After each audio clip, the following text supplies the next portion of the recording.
You know, one of the stupidest things right now is that people date people they're attracted to. It's stupid. Dumbest thing on the planet. Let me ask you something. What are you attracted to eating? Something that looks fascinating. And is that always what you want to be eating? Of course not. We're just attracted. People have never asked themselves, why am I attracted to this?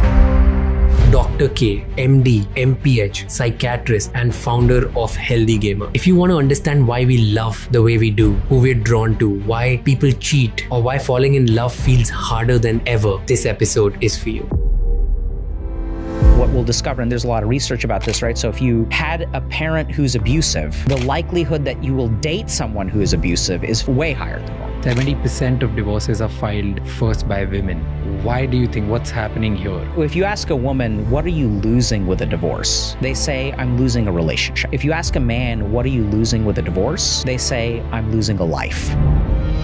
Why do people cheat? So like you're at work and you have this like positive interaction with someone at work. You go home and you have problems, and then you go to work and it's a break from these problems at your marriage. There's kind of this polarization of like neutron and positron and electron happens all the time between work and home. But I think the other real reason that happens is because we as dudes suck at touching our wives. Why do you say so? Because we don't spend time learning how to touch women or men in a way to make them feel good. Because touch is way more than sex. Are women better at touching? Yeah, because they do it more. The culture of aggressive sex and touching has really increased. Why is that? First thing that's happening is pornography addiction is on the rise. And one of the things about pornography is over time, people will watch more hardcore pornography. And the thing about violent pornography is that it activates you more, which is sometimes what people kind of need.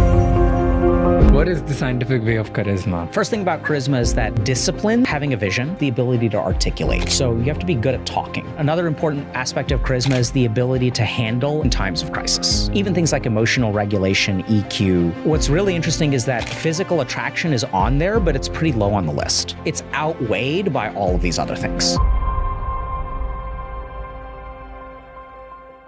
If you have found anything valuable from this channel, please subscribe. It's free, it takes less than a minute, but it means a lot to us. And to listen to the audio experience of this episode, please follow us on Spotify. When you're building your brain for high performance, you need tools that keep up with you. That's why I use the ASUS ExpertBook Ultra. It comes with up to an Intel Core Ultra X9 Series 3 processor that delivers up to 50 watt TDP performance. So no matter how demanding the work gets, it never slows you down. It's also an AI PC with up to 180 total platform tops and built-in Copilot Plus AI, delivering smooth, worry-free performance. And because it's CPU, high-performance GPU and NPU work together, you get faster performance even on the go. So no matter how heavy the workload, the laptop keeps up with you at every step. The ASUS ExpertBook series is available on Flipkart. Check the link in the description below.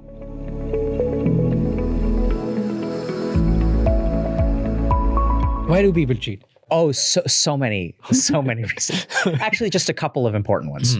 So like you're at work and you have this like positive interaction with someone at work and you get rewarded. You guys are kind of like, so you get these positive interactions and then you go home and you get nagging. You go home and you have problems, and then you go to work and it's a break from these problems at your marriage.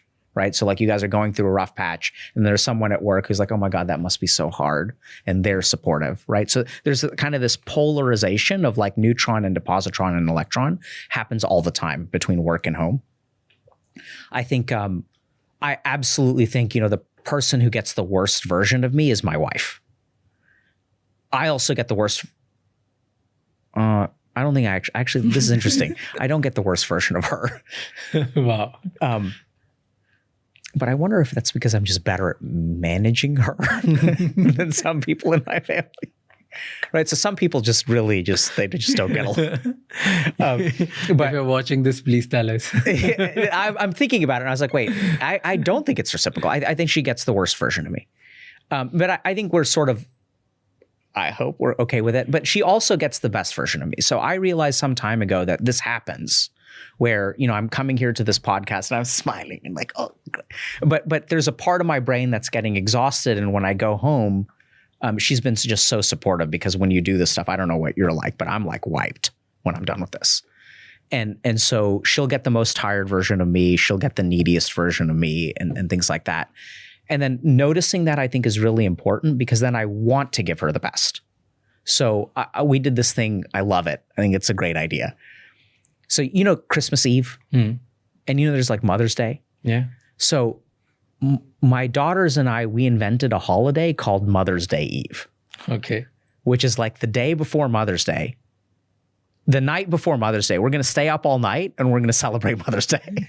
How sweet. Yeah. So we did this thing where she was like we planned the day and then, when she came home, she was like in the bath and stuff. And then we set everything out and then we celebrated. We had a party. That's also where I learned, I used to think I don't like parties. I love parties. What I don't like is people. I don't like the people who come to parties. What's great is to have a party just with the people that you like 3 people, like wife and your 2 kids. It's awesome. It's so much fun. You order all of your favorite food. You don't have to worry about this uncle is coming and he's allergic to this. You just get all your favorite food. It's great.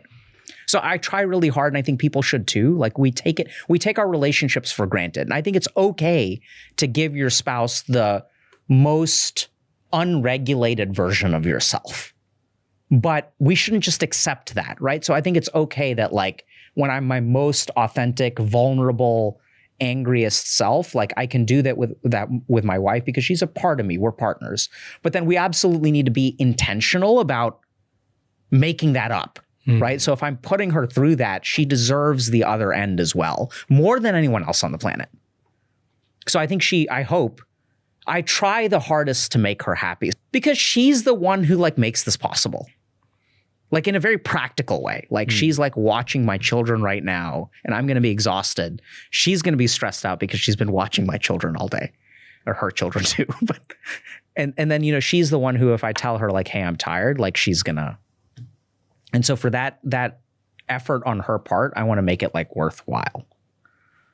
There's a thing called mother's touch starvation. I've not heard of that, but I'm intrigued. Say more. Okay. I've heard of touch starvation. Yeah. So it's about the mother gets so physically overwhelmed with the kids the full day with that touch and like the full day she's with. And then there's so much load, which is cognitive load and physical load. And there's emotional labor around it that by the end of the evening, she gets extremely tired. Sure. Now, she hates when even the partner touches her. Yeah. But from the inside, she's starved and she's craving for that physical intimacy. Yeah. But the moment partner touches, it's just annoying. Yeah. So she doesn't want the partner to touch, but somehow she wants it.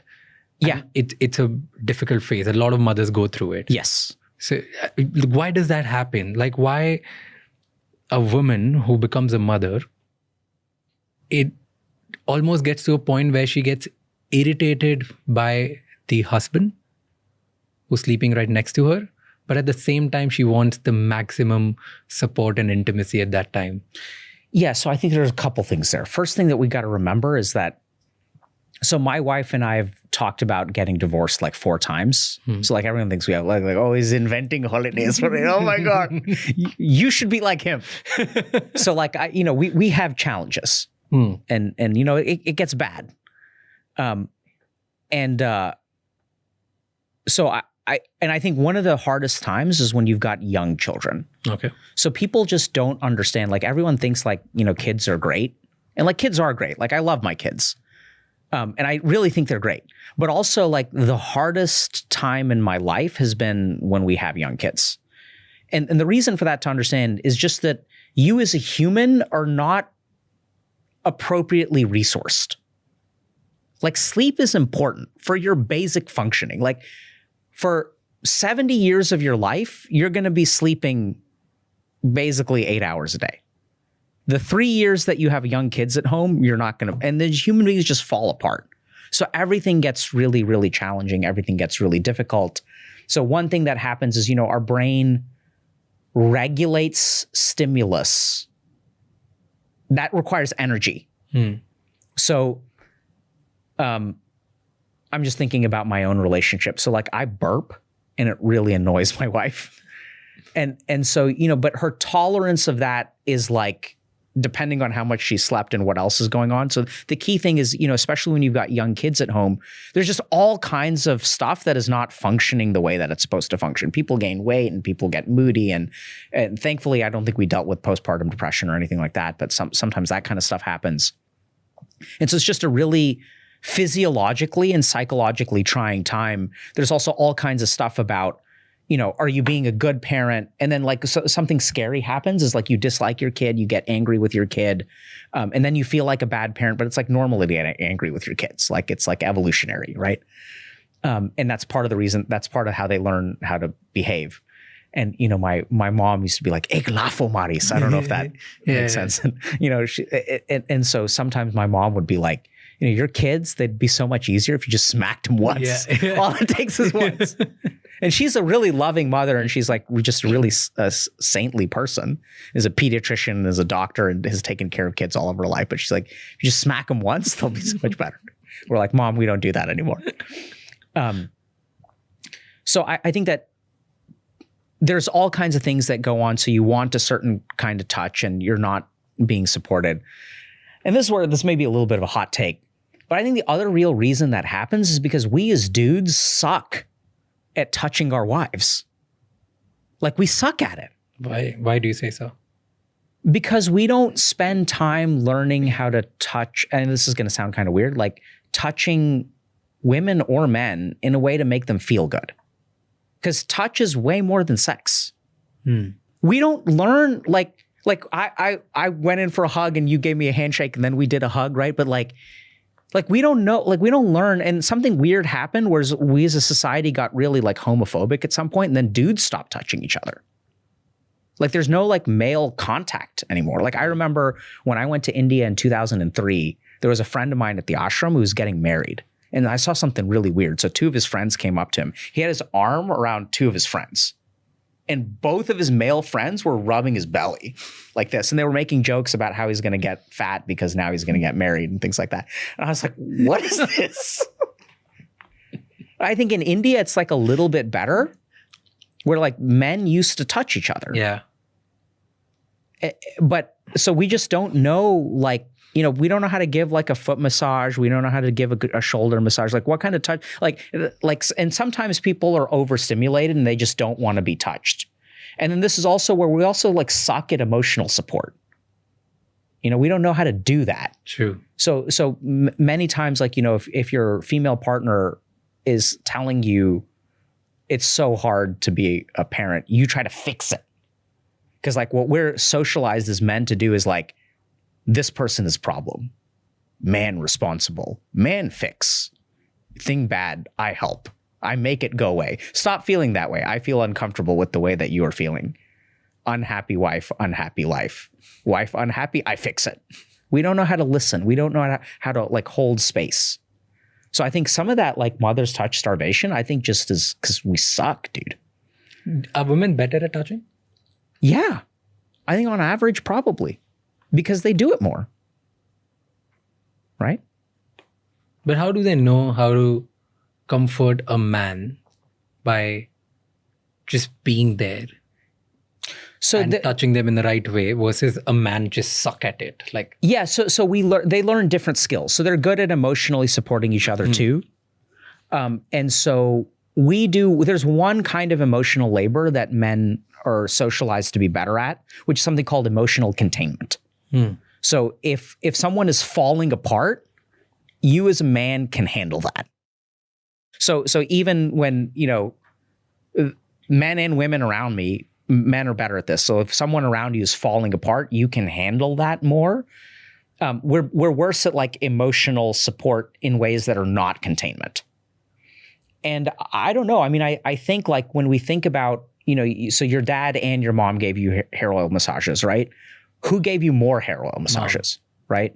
And then when you were sick, did they pat you to help you sleep? Who did that? Both of them, but mom more, yeah. Right? So I think moms do it more. So it's not our fault. That's important to understand. It's we suck at it, but it's not our fault that we suck. Because we're just never who's going to teach you? Are we going to reposition the chairs? And right? We have like just think about podcast culture. Like, what are we doing? We have 1,000 podcasts out there and everyone's like teaching all this about motivation and neuroscience and like, ego and dark triad. But we're not teaching people how to touch. Yeah. True. So because you said dark and touch, I have a question, okay, which is a little deviating from here, but I think it's an important one here, right? Yeah. It's the culture of aggressive sex and touching has really, really increased. Yeah. Why is that? Like, why I was reading something that this is more in teenagers now and Gen Alpha and Gen Z, that they almost think that women think that choking is almost normal. Yeah. And they would want to have that because that's how things are done. And men have the subtle pressure that they need to be more aggressive because they think that that's what women want. Probably both of them don't want, but just they both think that it's normal. Yeah, so I don't know how normal people think it is. So it's absolutely on the rise. It's on the rise. It's not like everybody, but it's not. So what I've heard a lot of is the amount of non-consensual, non-discussed asphyxiation, which is choking, during sex is like skyrocketing. So people will be just engaged in sexual activity and like someone will start choking and like they're like, what is going on? And nobody will point it out. Or they will. So I think there's a lot of different things. So one thing that I've learned as a doctor is that very few things have one cause. Everything is multifactorial. Like at the beginning, we were like, why are some people this way? Right? And it's genetics, it's upbringing, it's all karma, whatever. So I think first thing that's happening is we have to understand the evolution of pornography. So part of the reason that erectile dysfunction is on the rise is because pornography consumption is on the rise. Pornography addiction is on the rise. And part of the reason that pornography is, and there are a couple of reasons for this. One is also that with things like OnlyFans, you get activation of certain parts of your brain that did not used to get activated with pornography. So 50 years ago, you can look at like a Playboy magazine, but there's no relationship between you and what you see. Now this person is interacting with you. Mm. So we're starting to see parasocial relationships form, right? So now your brain, not only do you get a physical stimulus, but you get potentially an emotional stimulus. They express gratitude. You start to have regular contact.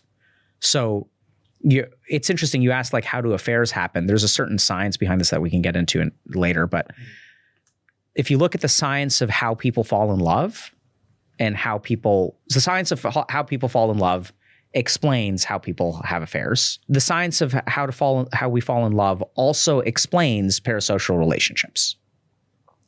So people are getting more into pornography, and part of this is like the democratization and technology and all that good stuff too, right? Because now if you're a young woman, like a relatively, I wouldn't say it's easy, but a relatively easy way for you to make a decent amount of money is for you to do an OnlyFans, right? So there's a reason why many women are doing it, because the opportunity cost is pretty good compared to their other situation. And there are other factors like jobs are not keeping up with inflation, so you have to do something on the side and might as well do that kind of thing. So pornography is changing. And then the other thing that happens, so now let's talk a little bit about one other factor, which is that there's a dopaminergic tolerance that happens with pornography. And this is not just pornography, it's basically other things online, where there's this thing called online drift. So if you look at your algorithm, if you watch one video about a topic that is polarizing, the algorithm will give you way more of that, right? So there's kind of a joke that sometimes people in our community will say, which is like, if you watch a single Jordan Peterson video, I'm not saying he's good or bad or anything like that. He has a fantastic course on personality, which helped me a lot when I was a resident. If you watch a single one, you're going to get a ton of it, right? So things get polarized, things get extreme. And one of the things about pornography is if you watch the same kind of pornography, your brain will acclimatize to it. So over time, people will watch more hardcore pornography. You need to be stimulated by it more. So what we're starting to see is that violent pornography is on the rise, and I suspect that there's a really good reason for the rise of erectile dysfunction, pornography addiction, because as we're starting to use pornography to regulate our emotions more, as we're starting to use it to activate our dopamine systems more, as our life falls apart in the real world, we need more of a hit. And the thing about violent pornography is that it activates you more, which is sometimes what people kind of need, because if it's mild, it doesn't pull you out of your life the way you need it to, because you've got to built up some tolerance to it. So then as we watch that, right, then it starts trending, then it becomes normal, then you see it more, then you think it's normal. So I asked you a question a long time ago about, something about, you mentioned something about people are more discontent. Why is that? And I think the reason is because they're seeing so much success all around them. So in your case, you had number 1, number 2, and number 3. But now if I go online, I'm going to see Raj Shamani, age 29, absolutely crushing it. And then I'm going to see Dr. K, who's crushing it less, but still crushing it. And I'm going to see this guy. Right? I'm going to see that guy. I'm going to see all these people who are really successful. So we're starting to get bombarded by really distorted versions of reality. And so as you watch a lot of pornography, you think this is normal. Or the other thing that can happen is now your brain has started to form associations, which is like a little bit about how like fetishes work and things like that. So once you this is a little bit vulgar, but sometimes, people will be attracted, like teenagers will frequently be attracted to older women, not like old women, but like, and the reason for that is because when you hit puberty, like your friend's mom is around, right? So then like when you have all these hormones flowing through you and things like that, and you start to form associations, which is why like MILFs are a thing, right? And so you form there, and there's behavioral reinforcement. There's like reinforcement for some of these things. So like now this is what turns you on. And you're also seeing, because you've never had sex before, all the women that you see having sex seem to be enjoying it. So then you try doing it the first time you have sex, and the woman is really confused, and it kind of turns you on or whatever. So there's all kinds of factors that are going into this. And then the problem is on the woman's side. If this is what all the dudes are doing, if they're watching this kind of porn, then maybe I want to live up to that. And this is really common where, there's fear of rejection. There's wanting to make your partner happy. There's also socialization to make your partner happy, right? I've had female patients who are, and let me know if this is like okay or not okay, but I've had female patients who are 70 years old, and part of a psychiatric intake is to do a sexual history. It's like questions we should ask everybody. Like, doesn't matter how old you are. And people are stunned because they're like, hi. Like, you're talking to a 7-year-old woman about her sex life? Like, yeah, because 7-year-old women can't get pregnant. And so if they have sex, they stop using condoms. And then they can still get sexually transmitted infections. There's like COVID outbreak. Like you go to a nursing home in the United States, like you go to some of these retirement communities in places like Florida, you'll have like herpes outbreaks there. It's a real public health thing, right? And it's kind of weird. People don't think about it, but like that's just part of being a doctor.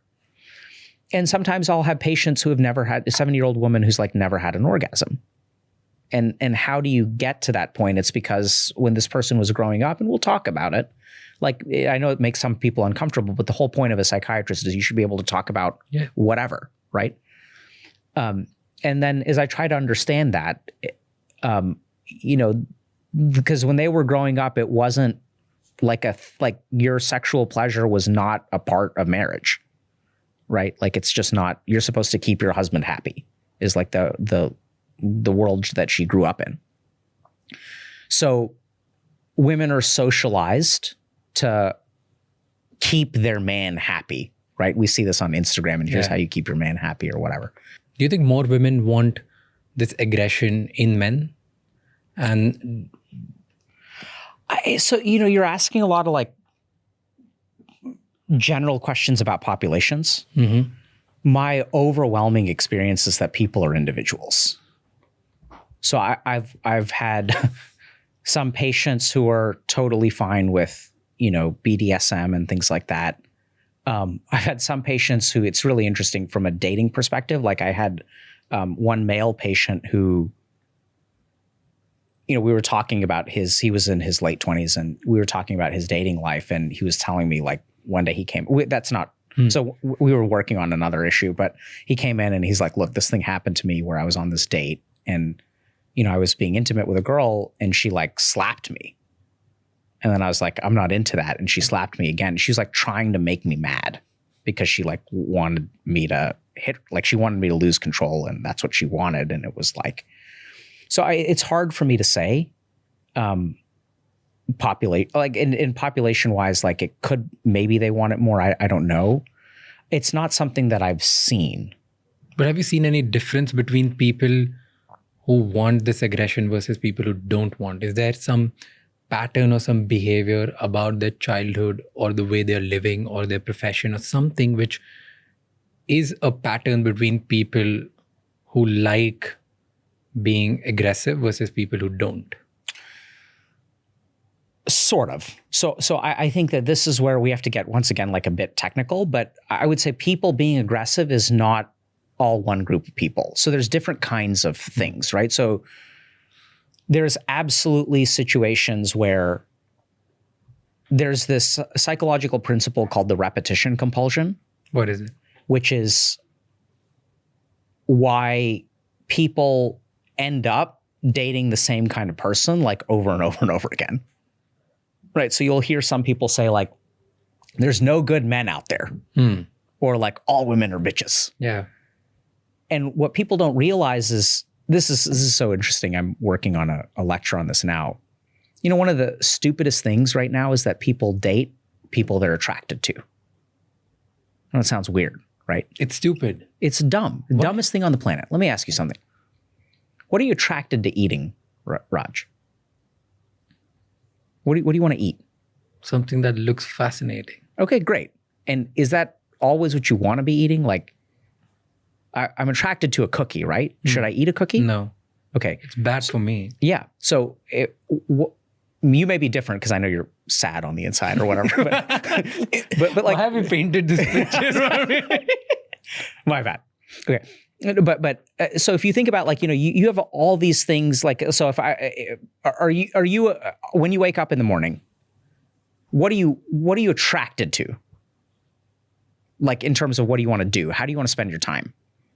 The moment I get up? Yeah.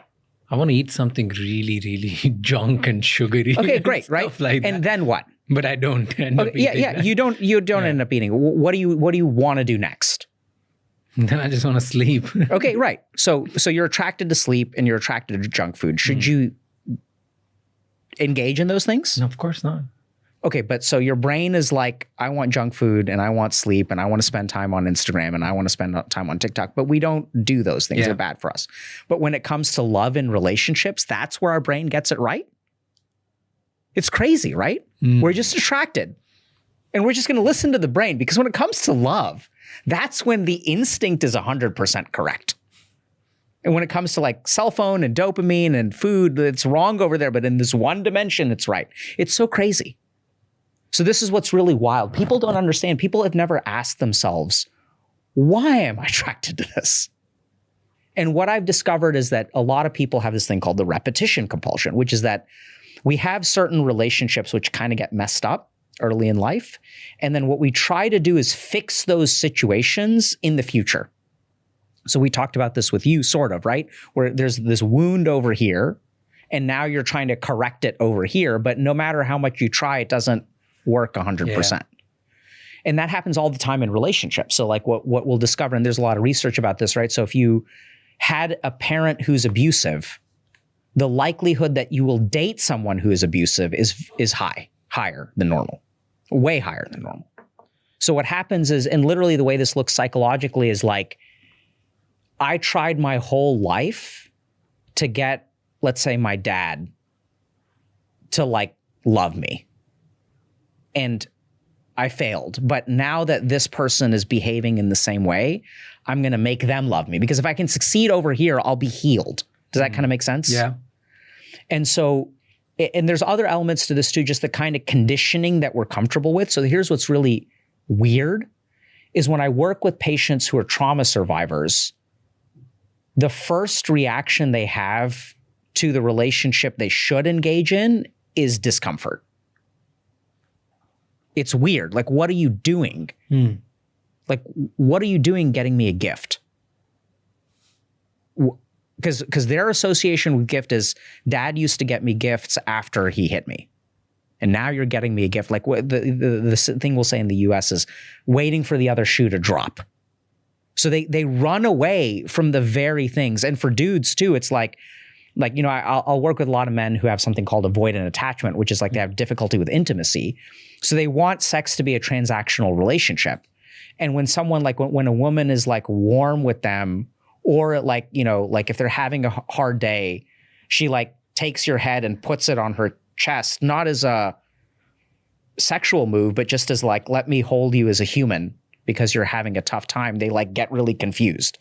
They want a woman who's really sexy, right? Not a woman who's like caring, because that's like, ew, that's gay. Like, you know? And so there are a lot of these weird things that happen in relationships where we're attracted to a particular thing, but we need to stop and ask ourselves, why is my brain attracted to this thing?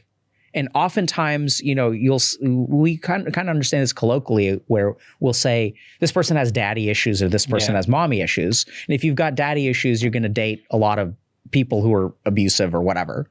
If you have mommy issues, you're going to date people who are, I don't know, abusive or motherly, or I don't know exactly what.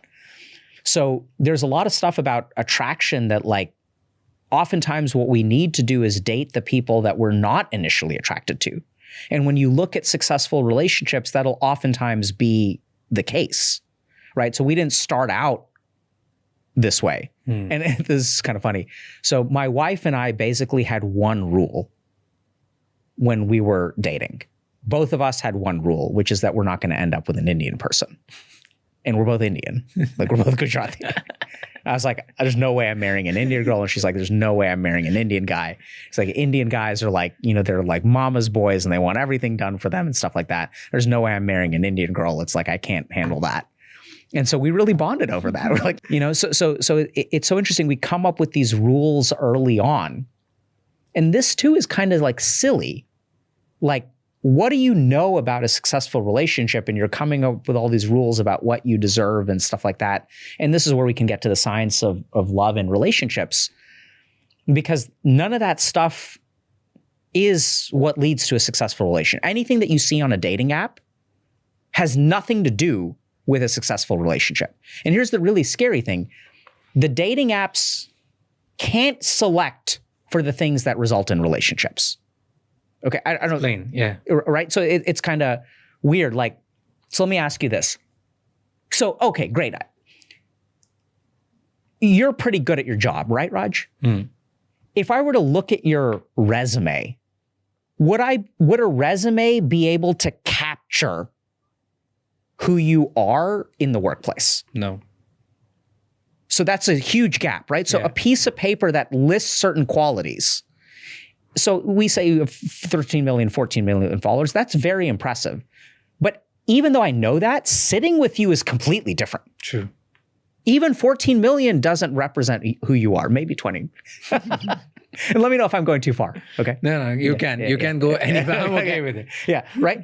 So in the same way, if we don't expect, and this is the real tragedy, and you people may have like encountered this, right? Where like someone gets hired and you interview someone and their resume looks great, but then they like show up and they don't know what's going on.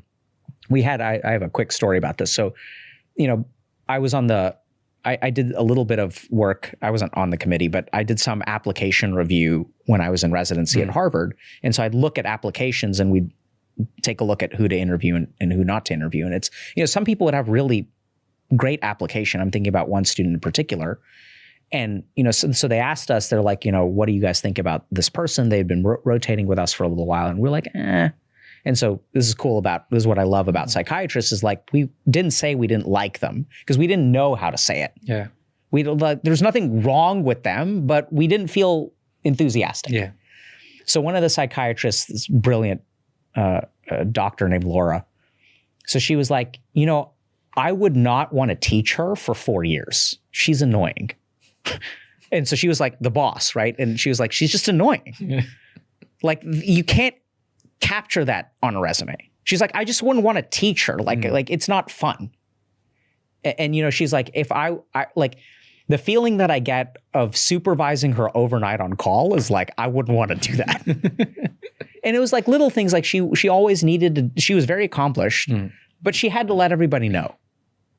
It's like, we've got 15 patients to talk. We don't need, I know you're brilliant and you read this paper about how trauma can manifest in this particular way, but that's like not relevant to what's going on right now. True. They're overdosing on heroin. Like we don't need to understand trauma like in this moment. So they were just adding a lot of irrelevant information and things like that. Showing that they're smart for no reason. Yeah. So the application is one thing, and then the person is something else. And then along come dating apps, but the dating apps have a problem, which is that they can only collect certain information. Yeah. They can only display certain information. And now they've got a bigger problem because first there's Tinder and now there's Hinge. So now Tinder is competing with Hinge. And the closer that you get to actually judging the success of a relationship, the less user-friendly you become. I want to swipe through photos and quick bios. I don't want to look at a 126-page personality analysis with Kundalini and astrological whatever, right? Like if we look at the process of matchmaking, who knows if it's scientifically correct or not, but it's like pretty big, right? You can't reduce that to a resume. And so if we look at the scientific things that lead to relationships, they're not the things that we can select for, really. And so a lot of people will be attracted to things, right? They'll say, oh, I deserve this, or I want someone who's 6 feet tall and makes this much money and this and that, or I want a woman who does this or has certain physical proportions or whatever. But that's not what relationships are made of. Like if you go to, you know, like I go to the playground with my kids, you look at the people who are mating and it's like normal people, man, right? Like, a little bit pet. Is pet a word in? Yeah, yeah. Moms and dads, like, you know? You know, before we go deeper in science of love, right? I want to understand attraction because you pointed out very interesting thing. And while I could focus on you, at the same time, I could think about like 20 of my friends who have like different sort of attraction and different things. And I think the more I talk to them, the more I feel like everyone is broken in their own way and I've not been able to figure out why. So I'm going to throw out these situations in front of you and tell me why this happens. Let's do it. Okay. Because let's start from the point where you said a lot of teenage boys are attracted to older women. Okay. Right. Why? Because a lot of older men are attracted to younger women. Okay. So what happens in men that when they are young, they're attracted to older women? That's a great question. And then when they're old, they're attracted to younger women. So I think when you're talking about teenage boys, right? So we talk about sexual development, right? So when you look at, when you're a 13-year-old boy, who are the women that you see? Right? So the girls in your class are still girls. Yeah. They're not women, but the teachers are women. The woman that, you know, you'll like, if you're 13, maybe you're like, you know, like a teacher is maybe like 35 or something like that. So they're like still like attractive women. So it's just exposure. Like which adult women will you be exposed to as a teenager? Teachers. Teachers is going to be number one, right? And maybe somebody's mom. I think when it comes to older dudes being attracted to younger women, I think there's a couple of different things there. The first is that generally speaking, you know, as we get older, we get less attractive, just as humans. So it's not just that older dudes are attracted to younger women. I think just generally speaking, if you were to like, you know, objectively rate a 50-year-old man against a 25-year-old man or a 50-year-old woman against a 25-year-old woman, sure, everyone is beautiful in their own way, but there's a certain like beauty to youth, which is probably like biological in nature. And we've evolved to be attracted to people who are like fertile, right? So there's probably an element of that. I think what's kind of interesting is that I don't know that not all, even the majority of men are necessarily attracted to younger women. I think there's a certain subset of people who select for like younger women. So that either they're physically attractive, or it's more of like a relationship thing, or it's like this I see a lot where like dating a younger woman will make you feel young. So here's what happens with a lot of men is that when you're young, you don't have like responsibilities and stuff, right? And it's just about fucking. So then what happens is like, so, you got a 25-year-old dude and you fall in love and things are great. And then you're like, you're in residency because you were told by your parents to be a doctor. And then like you get married, right? And then like things get challenging. We talked about how, maybe your wife has postpartum depression. You start to not have as much fun at work. Like you start to, spend all day like arguing with insurance companies if you're in the United States. And then like you start to pay mortgages and then you have kids and they need to go to private school. And then like, so then like your life gets like, so the wife that you have becomes a part of your life. But that freedom of 25 isn't really what you're living anymore. And then you wake up one day and you're 45 years old and you have a midlife crisis. And you're like, this is not like, you're working a lot. And like, sure, you're a doctor and you have a lot of money, but you don't have quite as much freedom. And then now you discovered that your 13-year-old daughter is smoking pot and is dating a dude who is not of the ethnicity or religion that you're comfortable with. Yeah. So then you and your wife have an argument about it, right? And then like there's a 23-year-old nurse at your job, and she's kind to you, she's supportive, she's young, she doesn't nag you. Hey, did you get the air conditioner fixed or whatever, right? You say you're going to do it. And then there's a certain amount, we talked about how you also, offer the worst parts to your romantic partner. So then, there's like that 23-year-old represents a different kind of life, a life without mortgages, a life without air conditioning, a life without children, Yeah. And there's a certain amount of, we'll get to this, but there's different kinds of love. Love is not one feeling. There's like an emotion, and then there's like a commitment. There's different kinds of what we call love is actually distinct psychological experiences. So, and then you want to go back to that dopaminergic love. Yeah. So one of the scary things is that, why like people don't fall in love anymore? Because we use cell phones. So I don't know if you know this, but have you ever been in love? Yeah. Okay. So what's it like? You remember the early stages of being in love? What was it like to be in love? All like exciting, jittery, butterfly-ish. Yeah. Like I want to do things for her.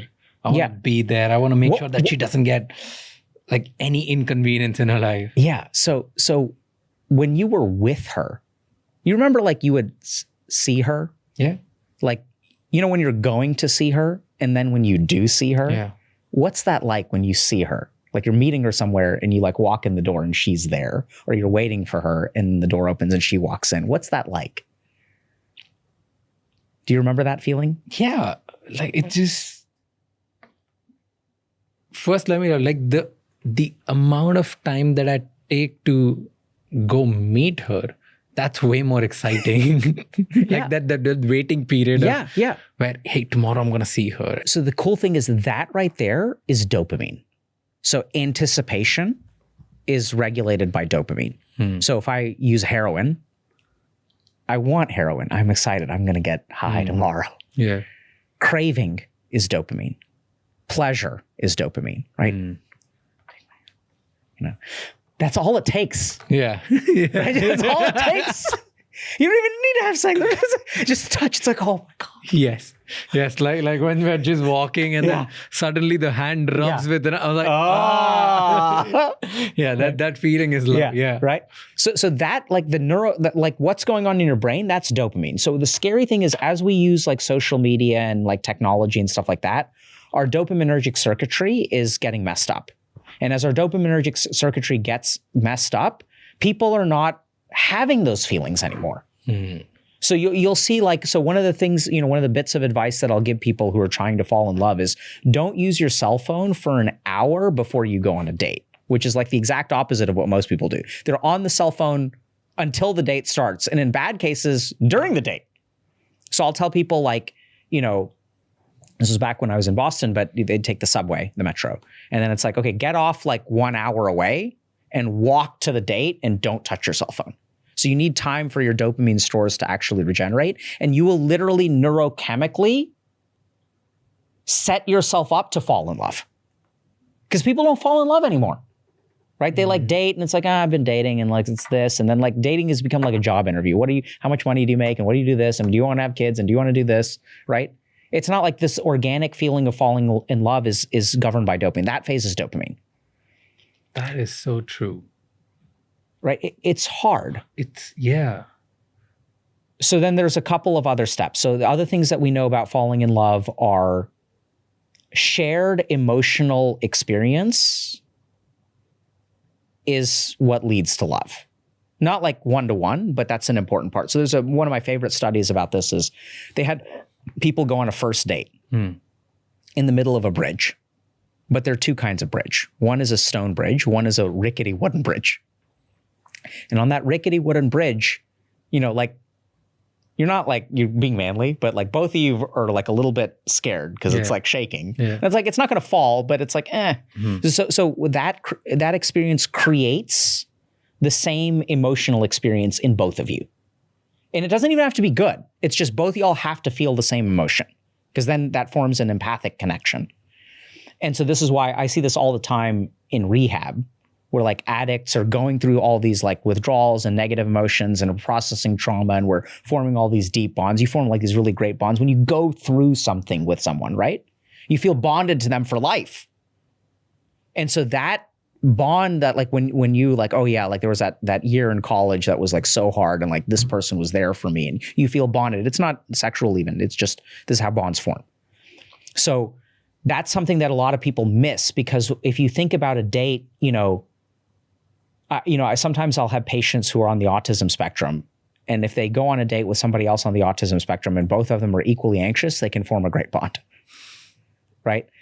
But a lot of times what'll happen is like one person, if you're going in and you're like interviewing someone, I'm going to be like, are you good enough for me? Yeah. That emotional energy is going to be very different from the other person. Or if it's the same. So like, I'll work with some people who are like power couples. And it's like, are you good enough for me? And then the other person is like, are you good enough for me? Oh, this is going to work great. Where are you going to be in 5 years? I'm going to be here. Where are you going to be in 5 years? I'm going to be here. It's going to work great. My wife and I bonded over disliking dating Indian people. So you have to have a shared emotional experience. So I think this is where some of these things like escape rooms and stuff like that, like even movies, like why do people go on, it's interesting, right? Why do people go to the movies on dates? Like think about it for a second. You're not actually interacting. The reason that works is because the movie creates a shared emotional experience, right?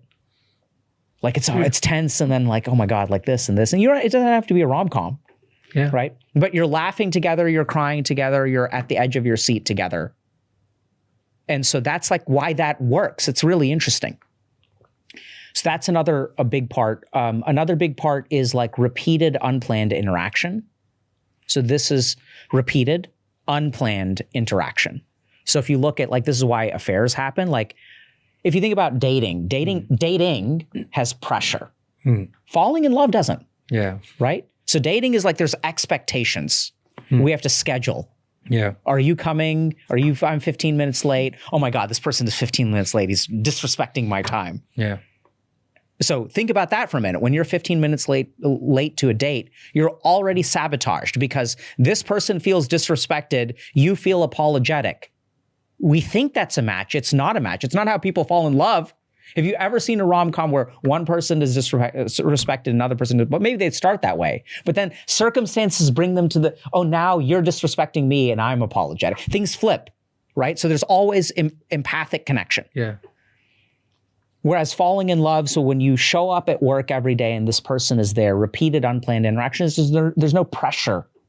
And when there's no pressure, emotions can arise organically and naturally.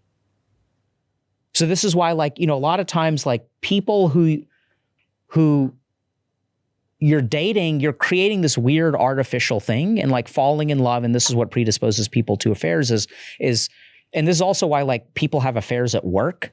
So what's unfortunately quite common is, doctor has affair with nurse at work. Really common.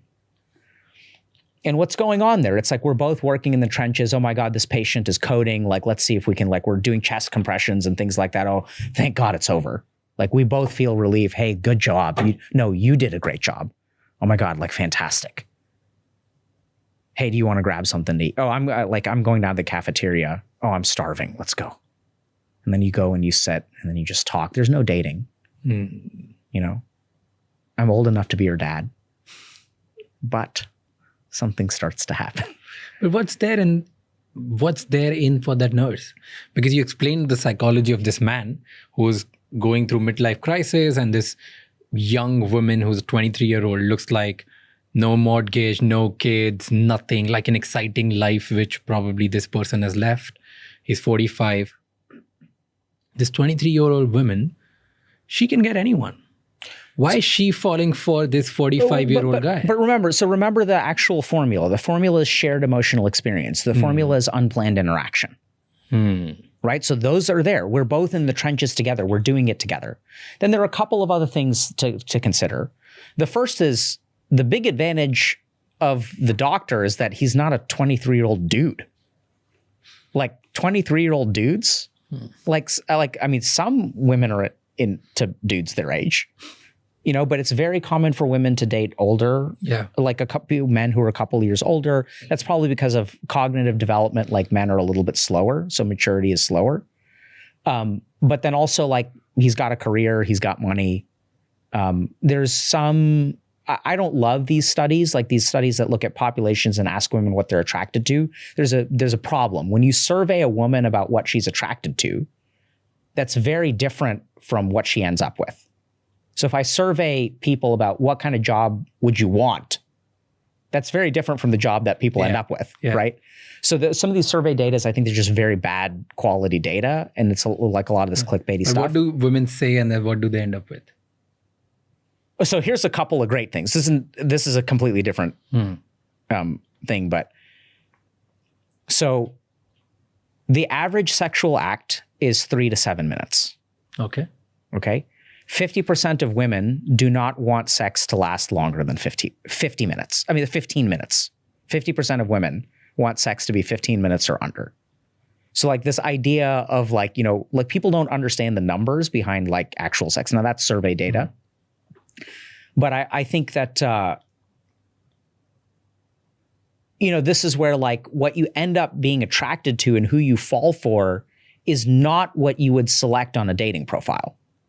And that's exactly why dating profiles like don't work, because the people that we end up with, like case in point with me and my wife. And the funny thing that I did this interesting kind of, I haven't quite answered your question, but I started paying attention to the relationships of my patients. And what I found is that every good relationship that I see in my patients, they all start with a red flag. Like just things that are like crazy, like either some age gap relationship, like, I had one patient who's 21 and he started dating a 16-year-old. And now they're like happily married with like 2 kids. And, now it's fine. They're like both in their 50s. But it started out and it's like, that's kind of like, no, right?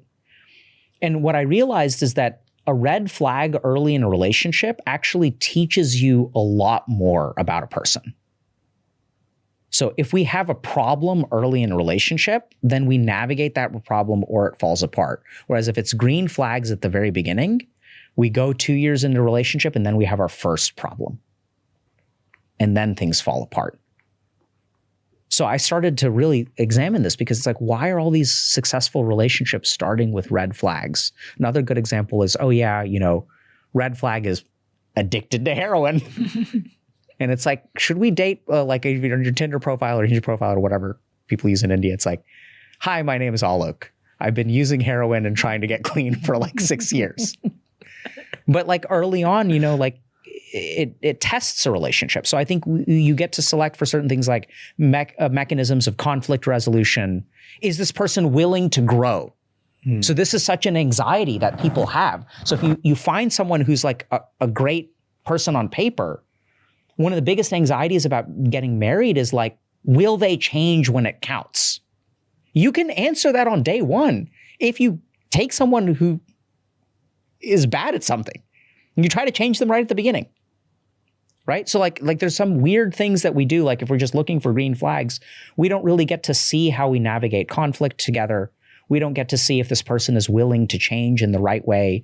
You know, someone can be really successful, but also really rigid. And are they going to change?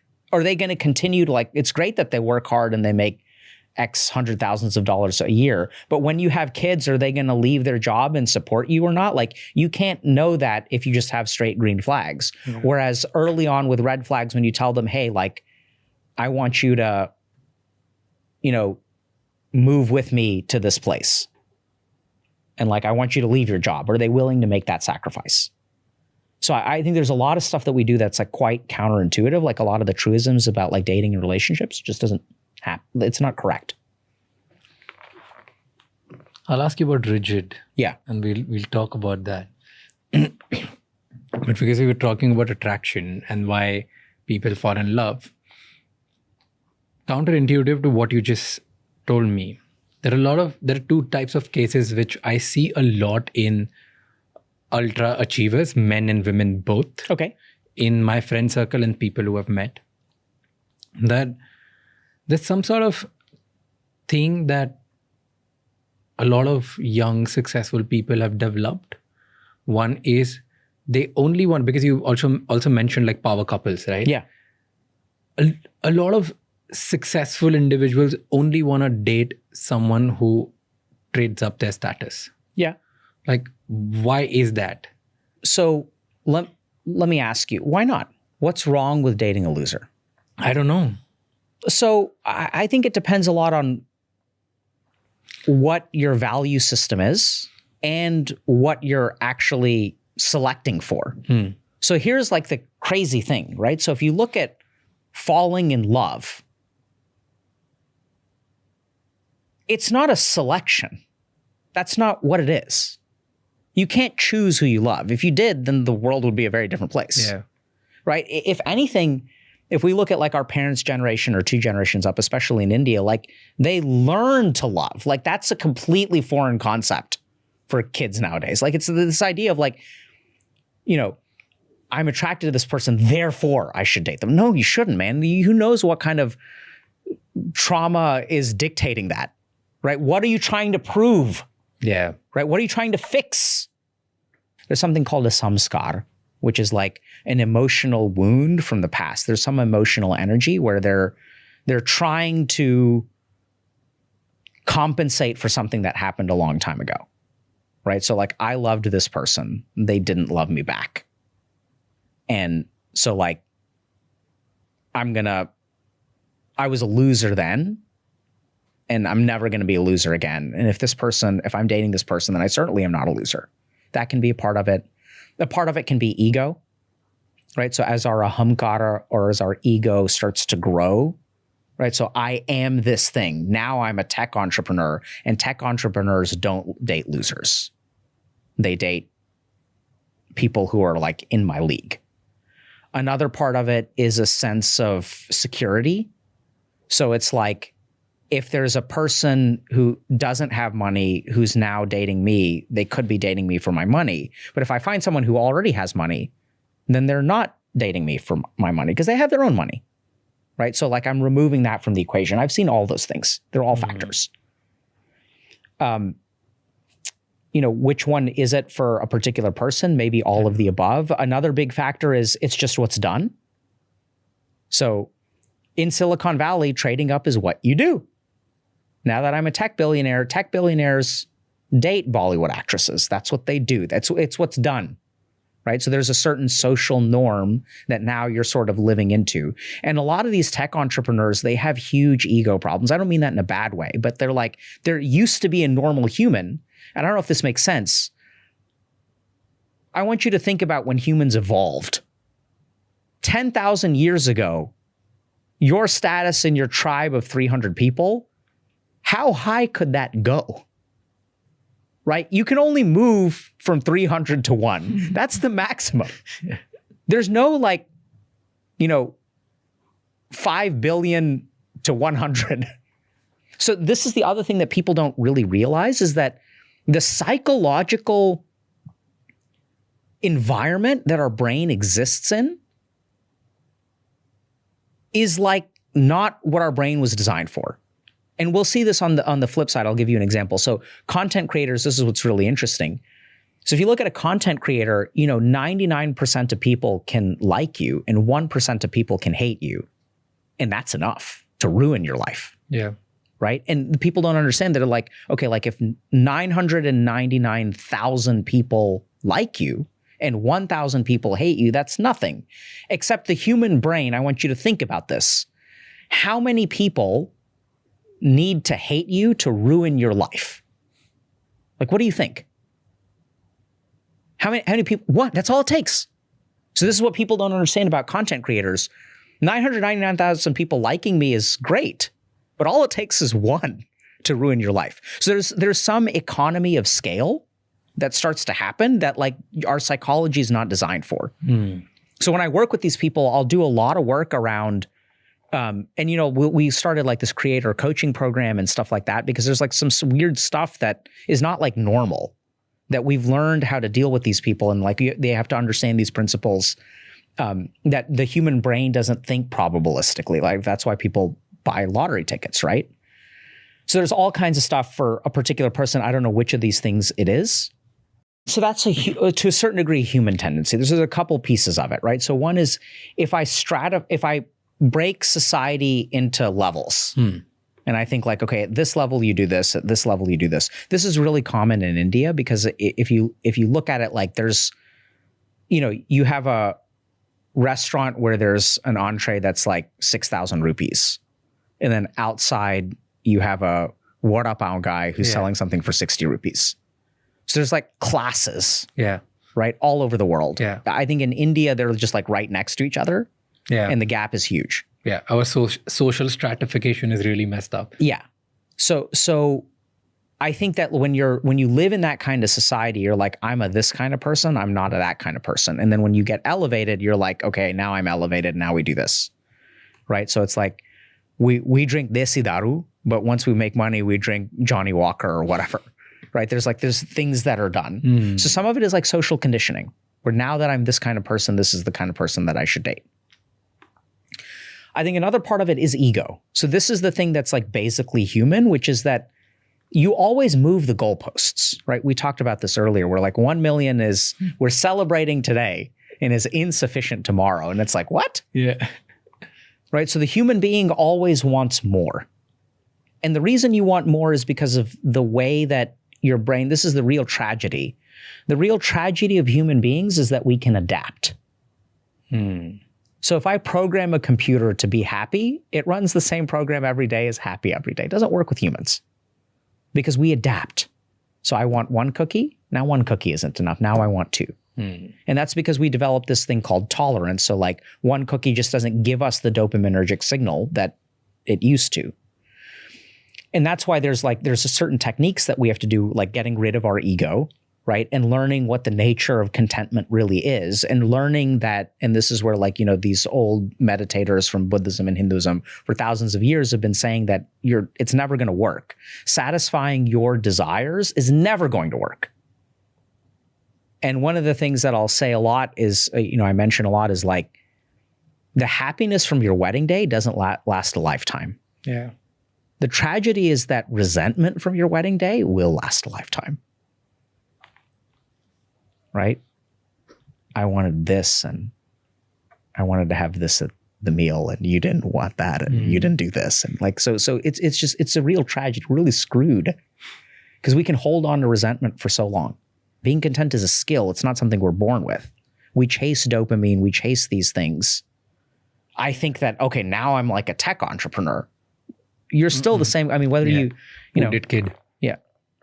Like when you take a dump, you're still the same person. Yeah. I tell people sometimes they're surprised, I'm like you can't biopsy me and find a doctor. There's not a doctor in here. It's just like this label. And that's why when I work with these people, like that's why they come to me, right? Because they have everything, but they're still not happy. And then they watch a podcast like this. Why do people get bored in a relationship? Then they chase another person, and then So they start dating this one person, they get bored of it. Then there's everything going fine in the relationship. There's nothing wrong. Yeah. They still dump that person Great. and want to chase someone else. And it's almost like we made a reel about it. There's a phenomena which is called monkey branching. Yeah. You know about it, right? Yeah. So it's like you're in a relationship, but you're already chasing someone else. And the moment that other side is like sort of confirmed or some way, then you want to dump this person and want to jump on another relationship because you keep getting bored of the same thing. Yeah. So monkey branching, I think, is a bit different. So monkey branching is like, my understanding of it is it's not breaking up. It's quitting your job when you've already accepted an offer somewhere else, right? There's no period without, right? I'm not going to quit and then go look for a job. Yeah. I'm going to find my next job and then put in my notice. That's what people do in relationships as well. Yeah. So, but why people get bored is different. The same thing happens to that feeling of love that happens with everything else that's dopaminergic, which is that we get bored of it. So the first time I play a video game, it's so much fun. Oh my God. But do I play that game for the rest of my life? Absolutely not. The first time you watch a movie, oh my God, it's so good. So what has to happen for a relationship to survive is that you have to transition to a different kind of love that has a different kind of like neurochemistry. So there's agape love. I don't know if I'm pronouncing that right. It's like Greek. There's like eros love. So like the Greeks did a really good job of sort of, there's like a love that involves sacrifice, right? But that's different from the dopaminergic love. There's a love of like peace and contentment. That's different from the dopaminergic love. And so what you have to do in a relationship is you have to successfully transition from the dopaminergic love to other kinds of love. So hopefully if you're lucky somewhere in there, you know, being in love and loving someone are different. Does that make sense? Yeah. Right? So ideally in a successful relationship, what you will do is transition from being in love to loving. Yeah. And then part of the reason that we sometimes have affairs is that we'll fall in love with somebody else, even though I have a stable, committed relationship here where it's my partner and we're working through life, but this person gives me butterflies in the stomach. It's kind of like a neurochemical thing. And the problem is that people assume that that has some other significance. So the other interesting thing is you started fighting a lot. That's really common too. So this is the other thing that people don't, you know, people say there's a thin line between love and hate, kind of a weird neurochemical or neuroscience principle. But if you look at your relationship to this person, it is governed by your emotion, right? I don't know if this makes sense, but your connection to this person is fundamentally emotional. Yeah. And so other emotions can take that place. So your like love and anger can quickly replace each other. And it's still the nature of your connection to this person is emotional.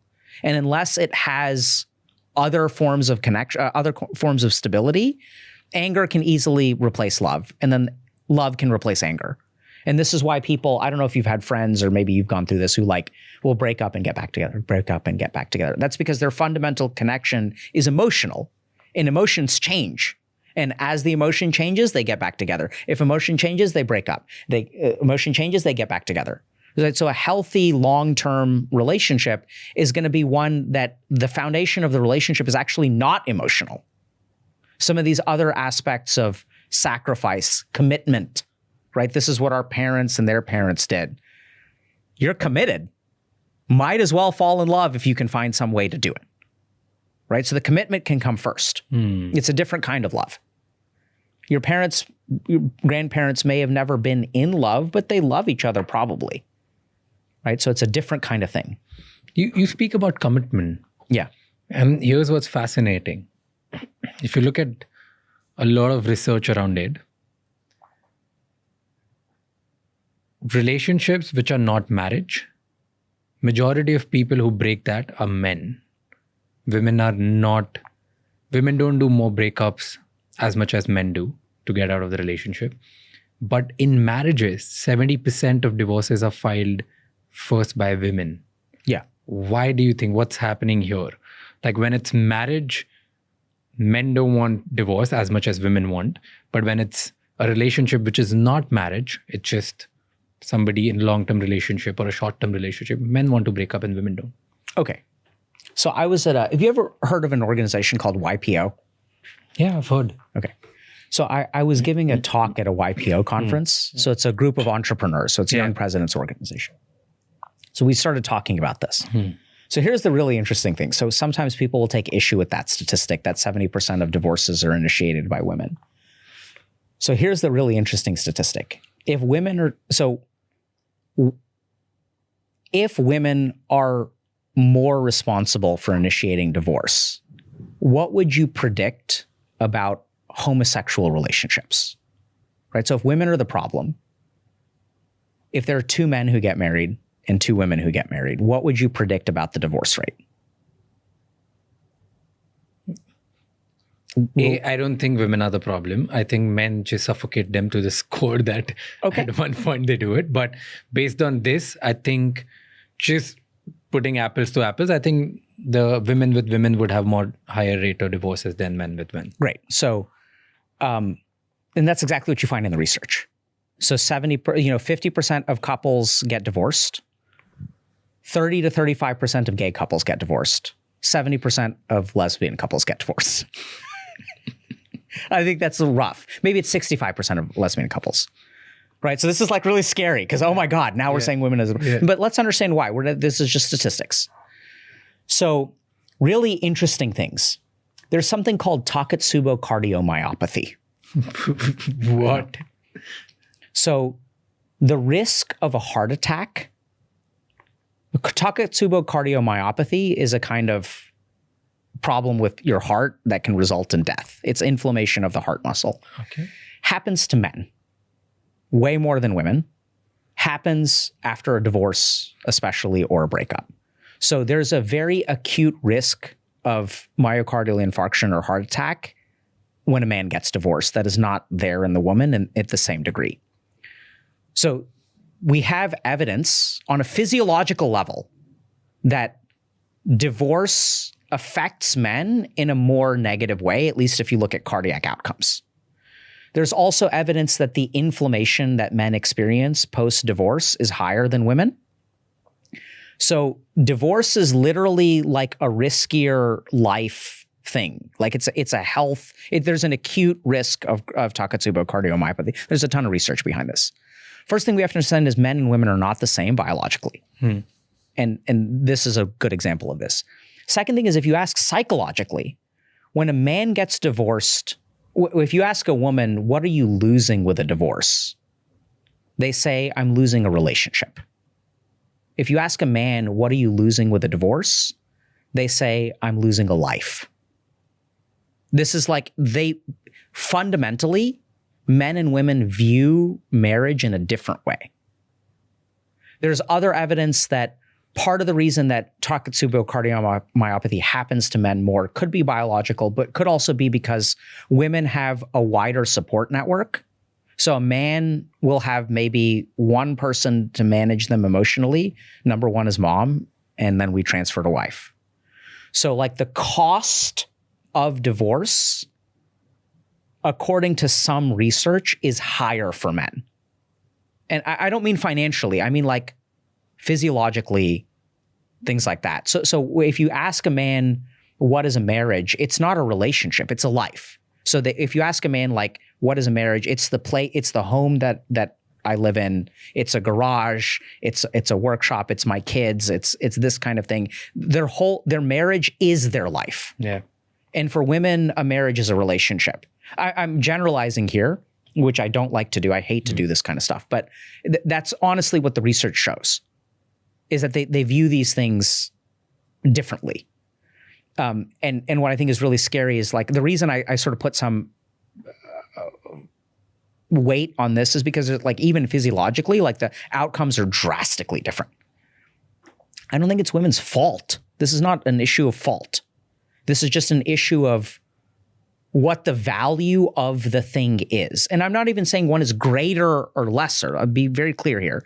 Qualitatively, these things mean different things on average, to the average man and to the average woman.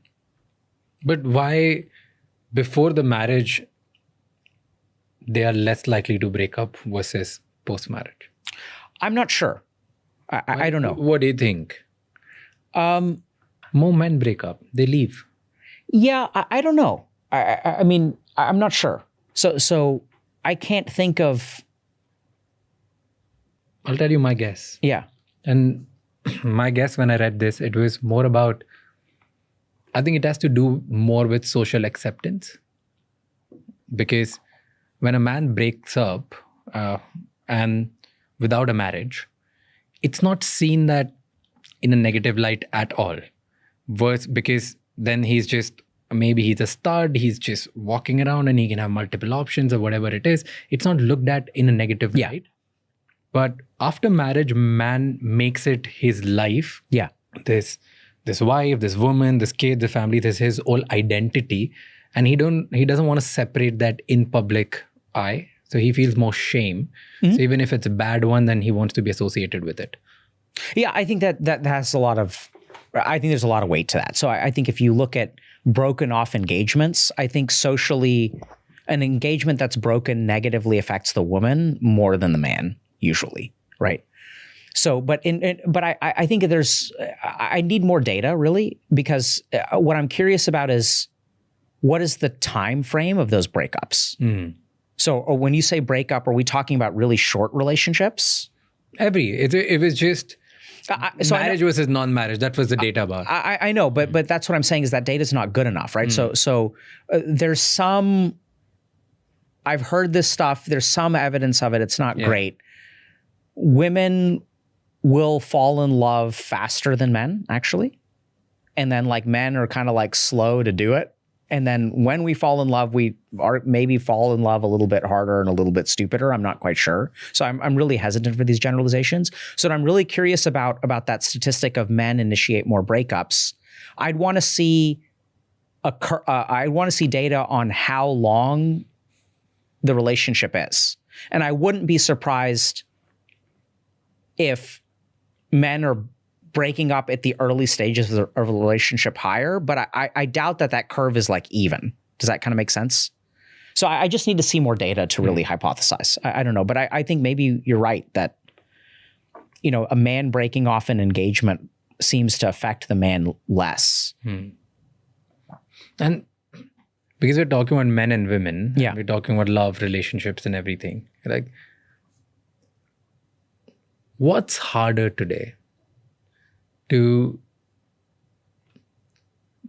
For a man to get a partner or for a woman to get a partner?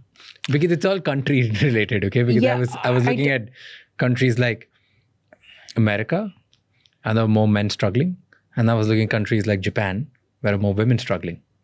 And then countries like India, where I think everybody's struggling who doesn't have strong parental system. I think that's a very, and I don't mean this in a critical way, that's a bad question. I mean, the structure of the question is bad because it assumes a univariate thing. Who has it harder?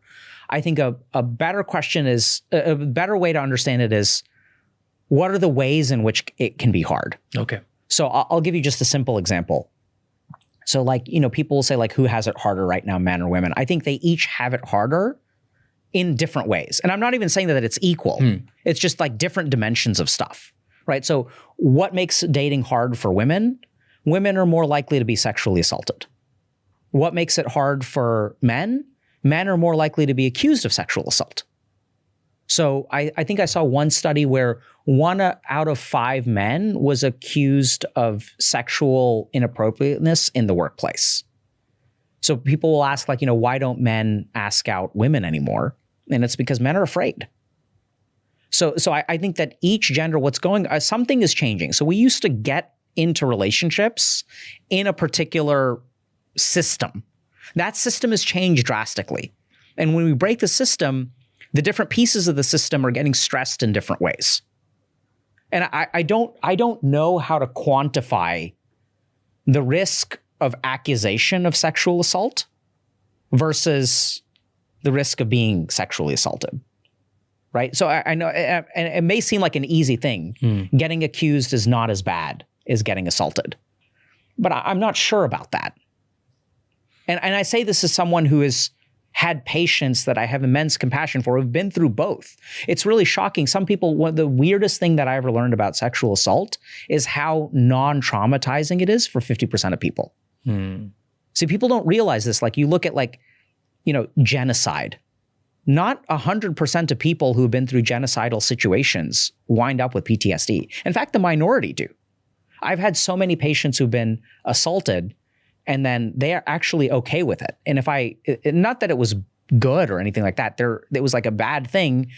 They're like, okay, like it was a bad thing. I'm going to prosecute the person, but I'm not like traumatized. I still am able, like I'm still able to, I'm resilient. Some people are resilient. They're not broken by things like this. And that can be really confusing for a lot of people because everyone thinks I'm supposed to fall apart, but I'm actually like, okay, it's a bad thing. I know it's a bad thing. I'm not pretending it didn't happen. But I'm also like, I'm okay. It's a bad thing that happened, but I'm okay. So I think, I think the structure of the question is bad in the sense that you have to look at it closer. So is it harder for men? Is it harder for women? I think the ways in which it is hard is different from each person. Second thing is that I think, so part of the work that I do is in trying to help men not be creeps, right? So like I was looking into the science of the ick. Have you heard of this? Yeah. Where it's like this girl is like, this guy gives me the ick. That's a thing. So when I say like the creep is not net worth, and the reason that I say it's not net worth, or like the difference between harassment and what's the other? Asking out, okay. Is not net worth because there's actually a lot of science about what gives people the ick and what constitutes harassment. So here's what constitutes harassment. Really simple.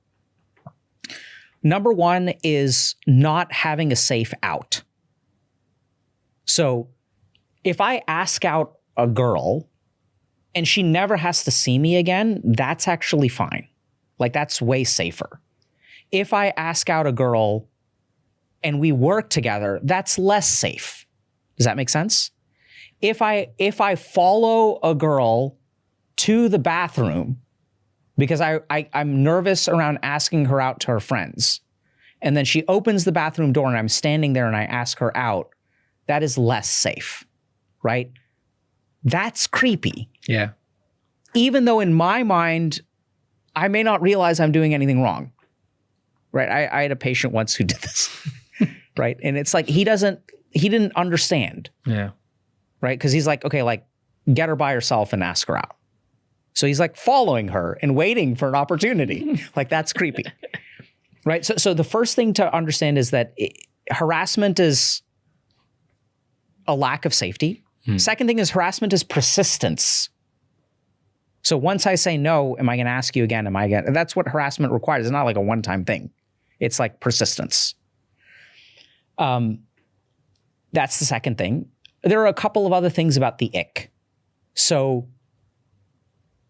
I think a safe environment is like really important, right? Yeah. So like, do I feel, so I think this is where like asking a girl out while she's with her friends is the safest thing to do. And it's also like mega Chad move, right? Like walking up to like a group of women and being like, hey, I noticed you from across the room. I know it's insane. I would love to hang out with you sometime. Can I get your number? Like absolute Chad move. She can reject you, but she feels safe because she's with people, right? Even better is to ask a girl out when she's out on a date with her boyfriend. Because then she's got to protect her, right? Like, right? Maximum safety. Don't do that. I want to insert a story here. Okay, yeah. There's a friend of mine. Oh my God! It's an incredible story. Okay, and it's crazy. So she went out on a date with her boyfriend, which is a long-term boyfriend, and they've been dating since a long time. And the boyfriend goes to the bathroom, and suddenly this guy comes up, and approaches, and then the girl says that, "Hey, I'm here with my boyfriend. And I'm sorry, this and that." And then the guy politely goes and sit there. Okay. The boyfriend comes back, the girl says. The boyfriend sends a bottle of wine to that table with a note, says, "You have an incredible taste." And then this girl, she even fell in love with this boyfriend, like even more. Yeah, absolutely. Like, right? Is so bossy. Yeah. So yeah, just coming back to this, I just wanted to put that in, like, it's a ballsy move. Yeah, I love it. So I think there's ballsy and harassment are not the same. if anything, like what's ballsy is being able to step back, right? Like that's what makes people feel safe. So I don't think it's just net worth. I mean, are people predisposed? And I can totally understand that there's a lot of women who will say that in a comment section. This is the other problem. A comment section is not research, right? So what is the actual behavior? So if anything, I mean, I've seen a lot of cases of like the opposite. So I want you to just think about this for a second, right? Let's say like, it's hard to think of a good hypothetical. Let's just say you're a woman and you're 29. If a rich dude starts pursuing you, what do you think your instinctive reaction is going to be? Like pursuing you a lot, right? So like this is hard for a lot of men to understand. Like I think a lot of women would feel very afraid because a rich dude is a powerful dude. A rich dude is a dude who's used to getting his way. So like I've seen lots of cases where like just because a rich guy is like super into you, like some women are charmed, some women are terrified. Like what is the association? Is this guy like, can he take no for an answer? He seems to not be taking no for an answer. Or maybe she's into it and she says yes. And like I've seen other cases of like men who are insecure who will use money to try to get with women. And then that also doesn't solve the problem because you're using your money to get the woman and it's not clear whether she likes you for any other reason than that and things like that. So I don't think that the statement is true. I think that if you look at, data on it, having more money is more likely to, you're more likely to be positively disposed towards someone if they're financially secure or rich. Like that's absolutely the case. There's a concept of hypergamy. Then there's a concept of a lot of matchmaking agencies I speak to. Okay. And they run like this arranged marriage institute sort of.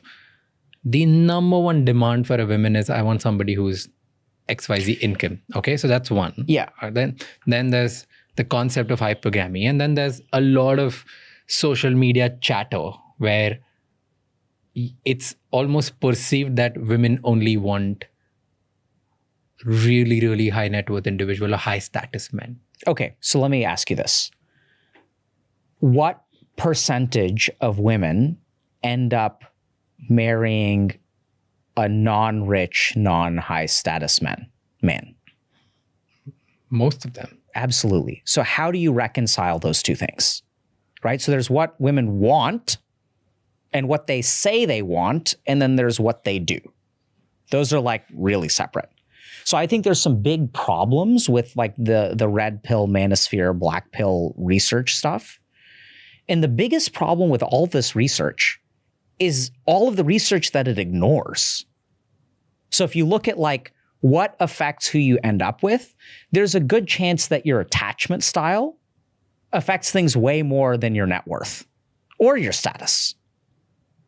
So I saw this really cool website where someone had collected all of these resources, scientifically reviewed, peer-reviewed scientific publications on things that support red pill and black pill. And that's great.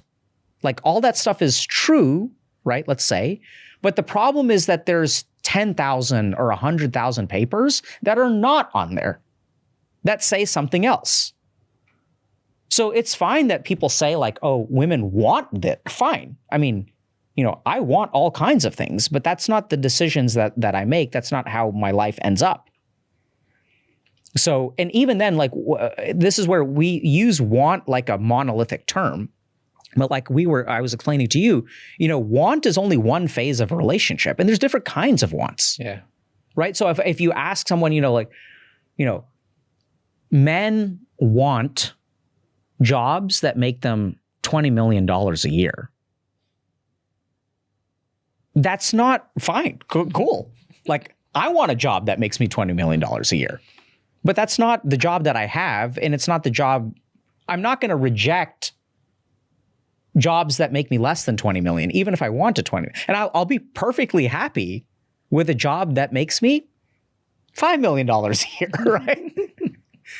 So this is why there's just some weird like cognitive failures with like all of this thinking. But aren't you then perpetually sad or like just feeling that you have not gotten what you want? Potentially, if you're someone whose sadness or happiness depends on getting what you want, sure. But then you're screwed for all kinds of other reasons. Because this is terrible. That's a terrible way to live life. If my happiness, and I know that's the way a lot of people think it needs to be lived, but just think about it for a second. If my happiness depends on getting what I want, what determines whether I get what I want? I'm asking you. There's so many things which determines whether I get. But far and large, I would put it effort and luck. What percentage do you think each one is? 1% effort, 99% luck. Absolutely. Right? So let's say we're talking about happiness in relationships. If I'm happy, if my happiness requires me to get who I want to date, the biggest influence in that is the person that I want to date. Yeah. They're the ones. So what I'm doing is I'm surrendering my happiness to the world around me. Like, Raj, I've talked about my wife because I love her so much, but I have a confession to make. What I really wanted to do was date Cleopatra.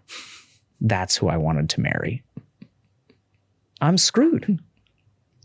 Right? So this is where, and this is the problem. Like we've talked about this sort of, this dopaminergic love. And the other thing is like, wanting is not love. Getting what you want is not happiness or a stable relationship or fulfillment. Wanting is just wanting. It's a desire. It comes from the nucleus accumbens. It's driven by dopamine. What we want, and you kind of said, like you have basically everything that you want, but you're dissatisfied. Right? So satisfaction is a completely different neurotransmitter, completely different parts of the brain. We're talking about things like serotonin. That's where contentment comes from. And serotonin is not about what you're attracted to. So I'll give you a simple example. If I climb to the top of a mountain, that's a lot of effort. And it's not even pleasant, but I'm going to feel great at the end of it. Even though I feel terrible, I'm going to feel great. That's serotonin. So when it comes to healthy relationships, when it comes to being happy in a relationship, the really lucky people learn how to preserve some of that dopaminergic element. And that's why, like, we go on vacations and we go out for Valentine's Day and stuff like that, because we get overwhelmed by life and we're like changing diapers and stuff. So you need a little bit of time to recreate those circumstances so that the spark can catch again. Right? People don't realize that, like, when people say, like, it's so sad. People say marriages require work, but no one ever tells you what kind of work. Communication is the secret to a successful marriage. But what do you say? When do you say it? No one ever tells you that stuff. Right? So I'll give you like just a simple example of that, and we'll kind of get back to what you were saying. My wife and I stumbled on something that's really great. When we don't want the same, or when we're trying to figure out like what we're going to do, like say, what are we going to eat tonight? We rank things from 1 to 10. You want Thai food? What is it on a scale of 1 to 10? It's a 7. I'm at like an 8.5 for pizza. It's such a simple communication thing, and it's helped our marriage so much, because without that, it's like, I want Thai. Well, I want pizza. And then you just, well, how much do you want it? Okay. Oh, so you really want it. I didn't realize that. This is like a 9 out of 10. And it's so easy, but it like has helped our marriage so much. We've also separated out, like, this is a want versus this is like a should. Like, I really want to go out with these people. We really should go out with these people. Okay, this is not something, so we call it a want token or a want card. She's like, I'm playing a want card. This is something that I want. This is not a want. I'm not spending a want card with this. This is like, these people took care of your kids when they were sick, so we should go out to dinner with them. This is not like my friends. Because I'm like, oh, I'm doing it for you. I'm not doing it for you. You're doing it for your kid. So being able to like tease these things apart helps a lot. You mentioned red pill and black pill. Yeah. Explain that for my Indian audience. Okay. Red pill, black pill, and then there's red pill 2.0. Sure. And then there's our community, which is green pill. Okay. But okay, so a couple of years ago, there's this movie called The Matrix. And there's a scene in The Matrix where I forget the guy. He holds out his hands and he's got a blue pill and a red pill. And Neo, who's the hero of the movie, he tells him, okay, you've got two choices. You can take the blue pill and you can continue to live in your illusory world, or you can take the red pill and you can understand the true nature of things. So there was a group of people, I think this started with sort of the pickup artists, and then this evolved into something called red pill, where people sort of thought that, okay, relationships are like, we have all these rules for relationships, but that's not real. That's like the fake, that's like, you know, this pretend world, or it's a scam, it's a conspiracy. They're not giving you the real information. If you want to be successful, you need to take the red pill and you need to wake up from this dream of what relationships, this Cinderella story of you meet and you fall in love and then you make the sacrifice and she stays with you forever. That's all a lie. The truth of the matter, you have to wake up to the harsh reality of the world. So that philosophy is kind of red pill, which is this idea that a lot of our ideas around relationships are not how they work. And a lot of it is men helping men navigate relationships. Then there was an evolution called... What's a fundamental principle? What men help other men help with? What's the fundamental truth here? So I think there are a couple features of it. One is that there's a very, in my opinion, and I think most people who are knowledgeable would agree, very poor understanding of biology that is applied to dating. So a great example of this is like there's this concept of an alpha male, and then the alpha gets the women, and then the beta males don't get the women. And the funny thing is the person who even coined the term alpha wolf, an alpha male, spent the rest of his career trying to explain to people that you guys are like misunderstanding. This is not how this works. So even the concept is like fundamentally flawed. That's not how people work. I think the biggest mistake, which I feel like 99% confident is like a huge scientific error, is they make assumption. They talk about men and women. But the truth of the matter is you can't generalize men and women. There are so many individual genetic, personality, upbringing, social conditioning aspects that you can't say women behave this way and men behave this way. But they use some research and they extrapolate. They don't understand anything about the methodology of studies. So like they'll cite these things like women are responsible for 70% of divorce. But they don't know what the difference between actually, here's a good example. They cite a lot of studies on surveys. So they'll ask people, what do women want? Right? So women want rich men.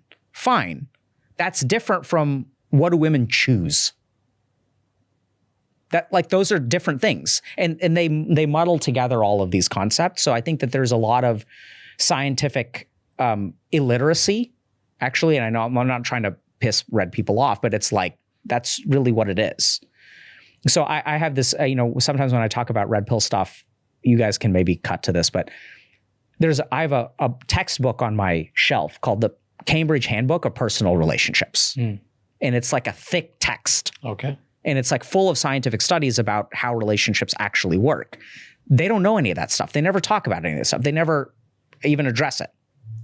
So they tend to generalize way too much. I think they also have some of these ideas that like the weirdest thing about it is the worst perpetrators don't give women like agency.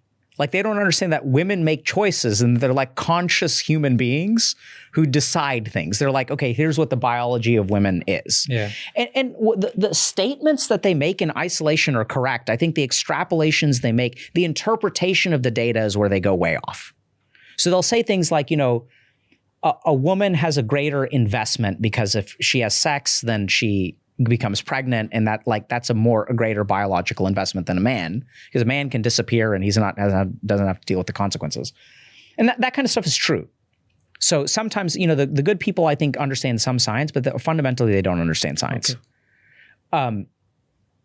And then they have other kind of ideas like women pick men who are tall, pick men who are this. They basically treat women like they're bots that have been programmed to select for certain things.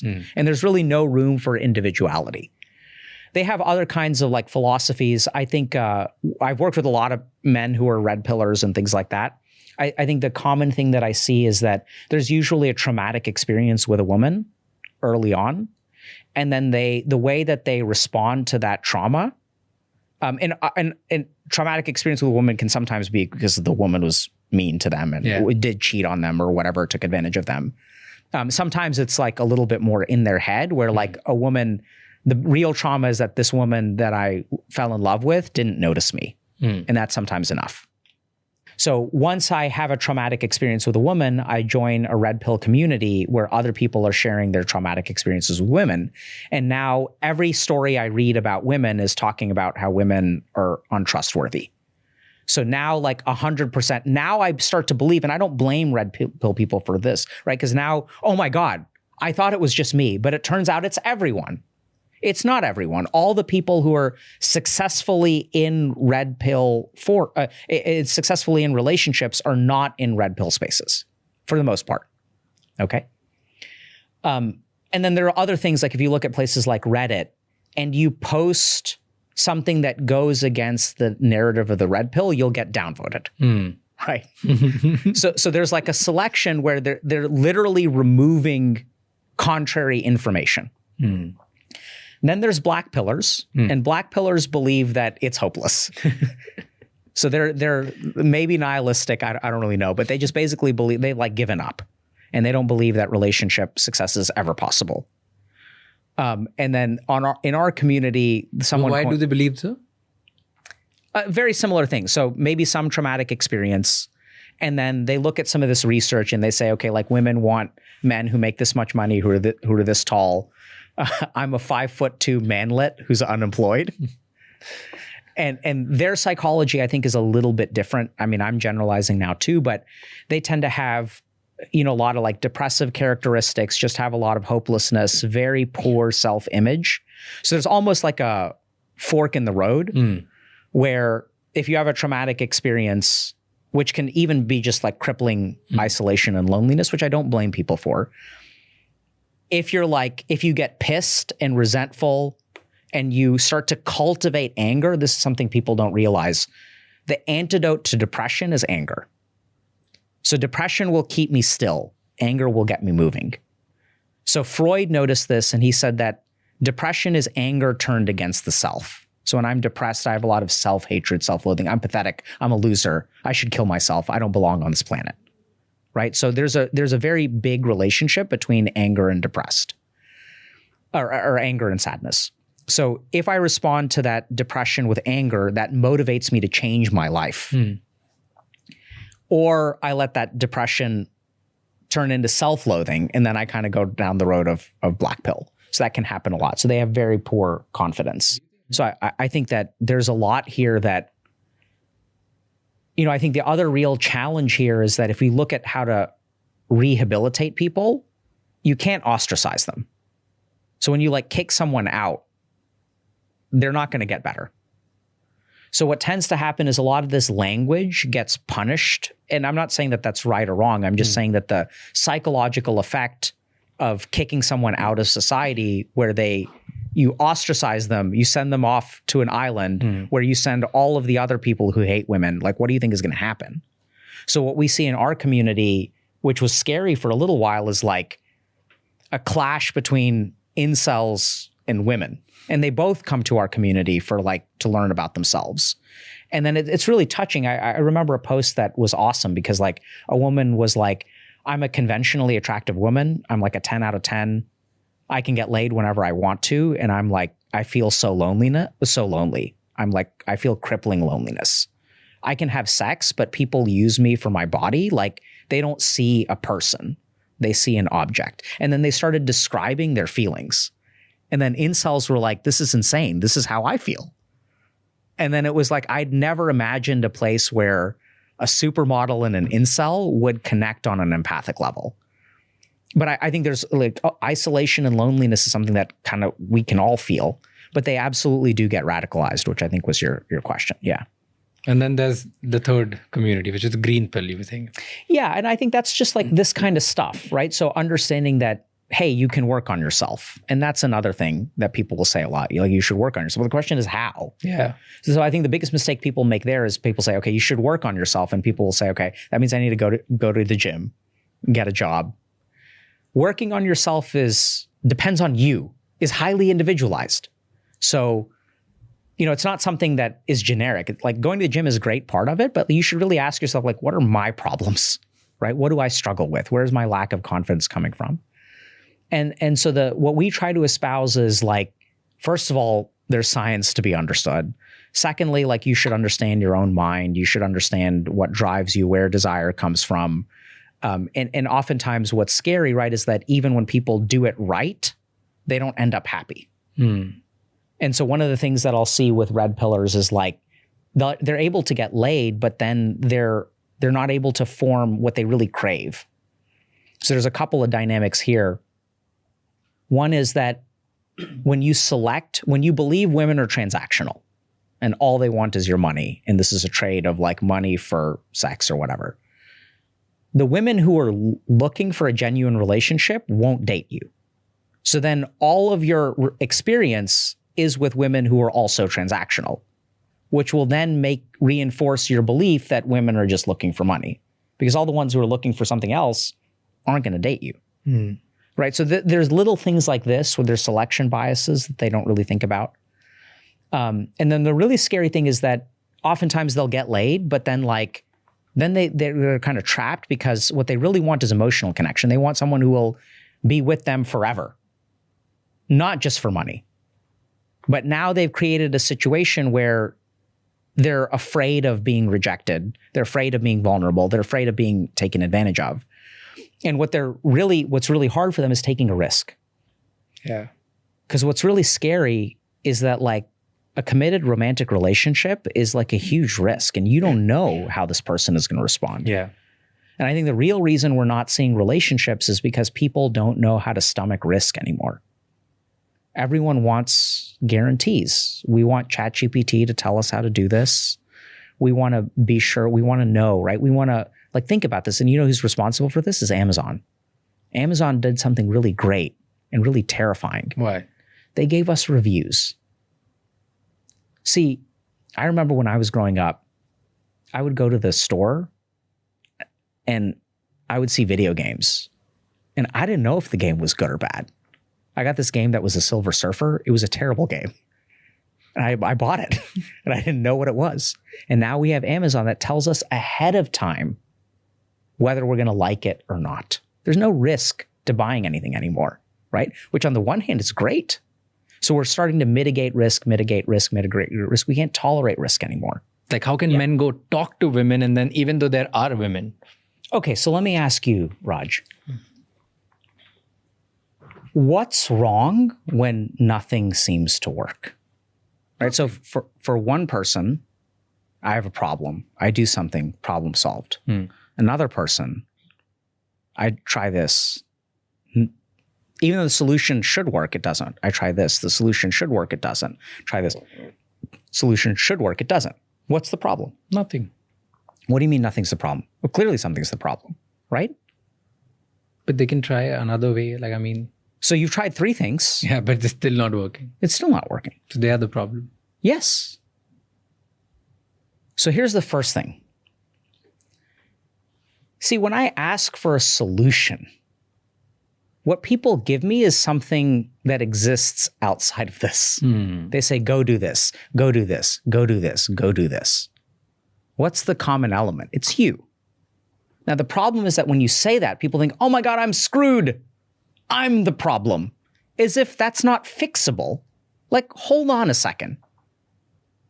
Which problem do you have the most control over? It's actually this one.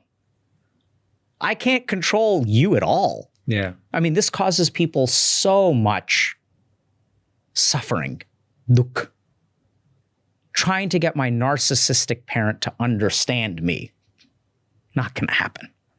Trying to get my boss to give me credit and stop taking my credit. Maybe there's some stuff you can do. But this is where, like, it's so interesting, because when we say, like, if you're the problem, we make it sound like that's the end. No, that's not the end. That's actually the easiest problem to solve. We just don't know how to solve it.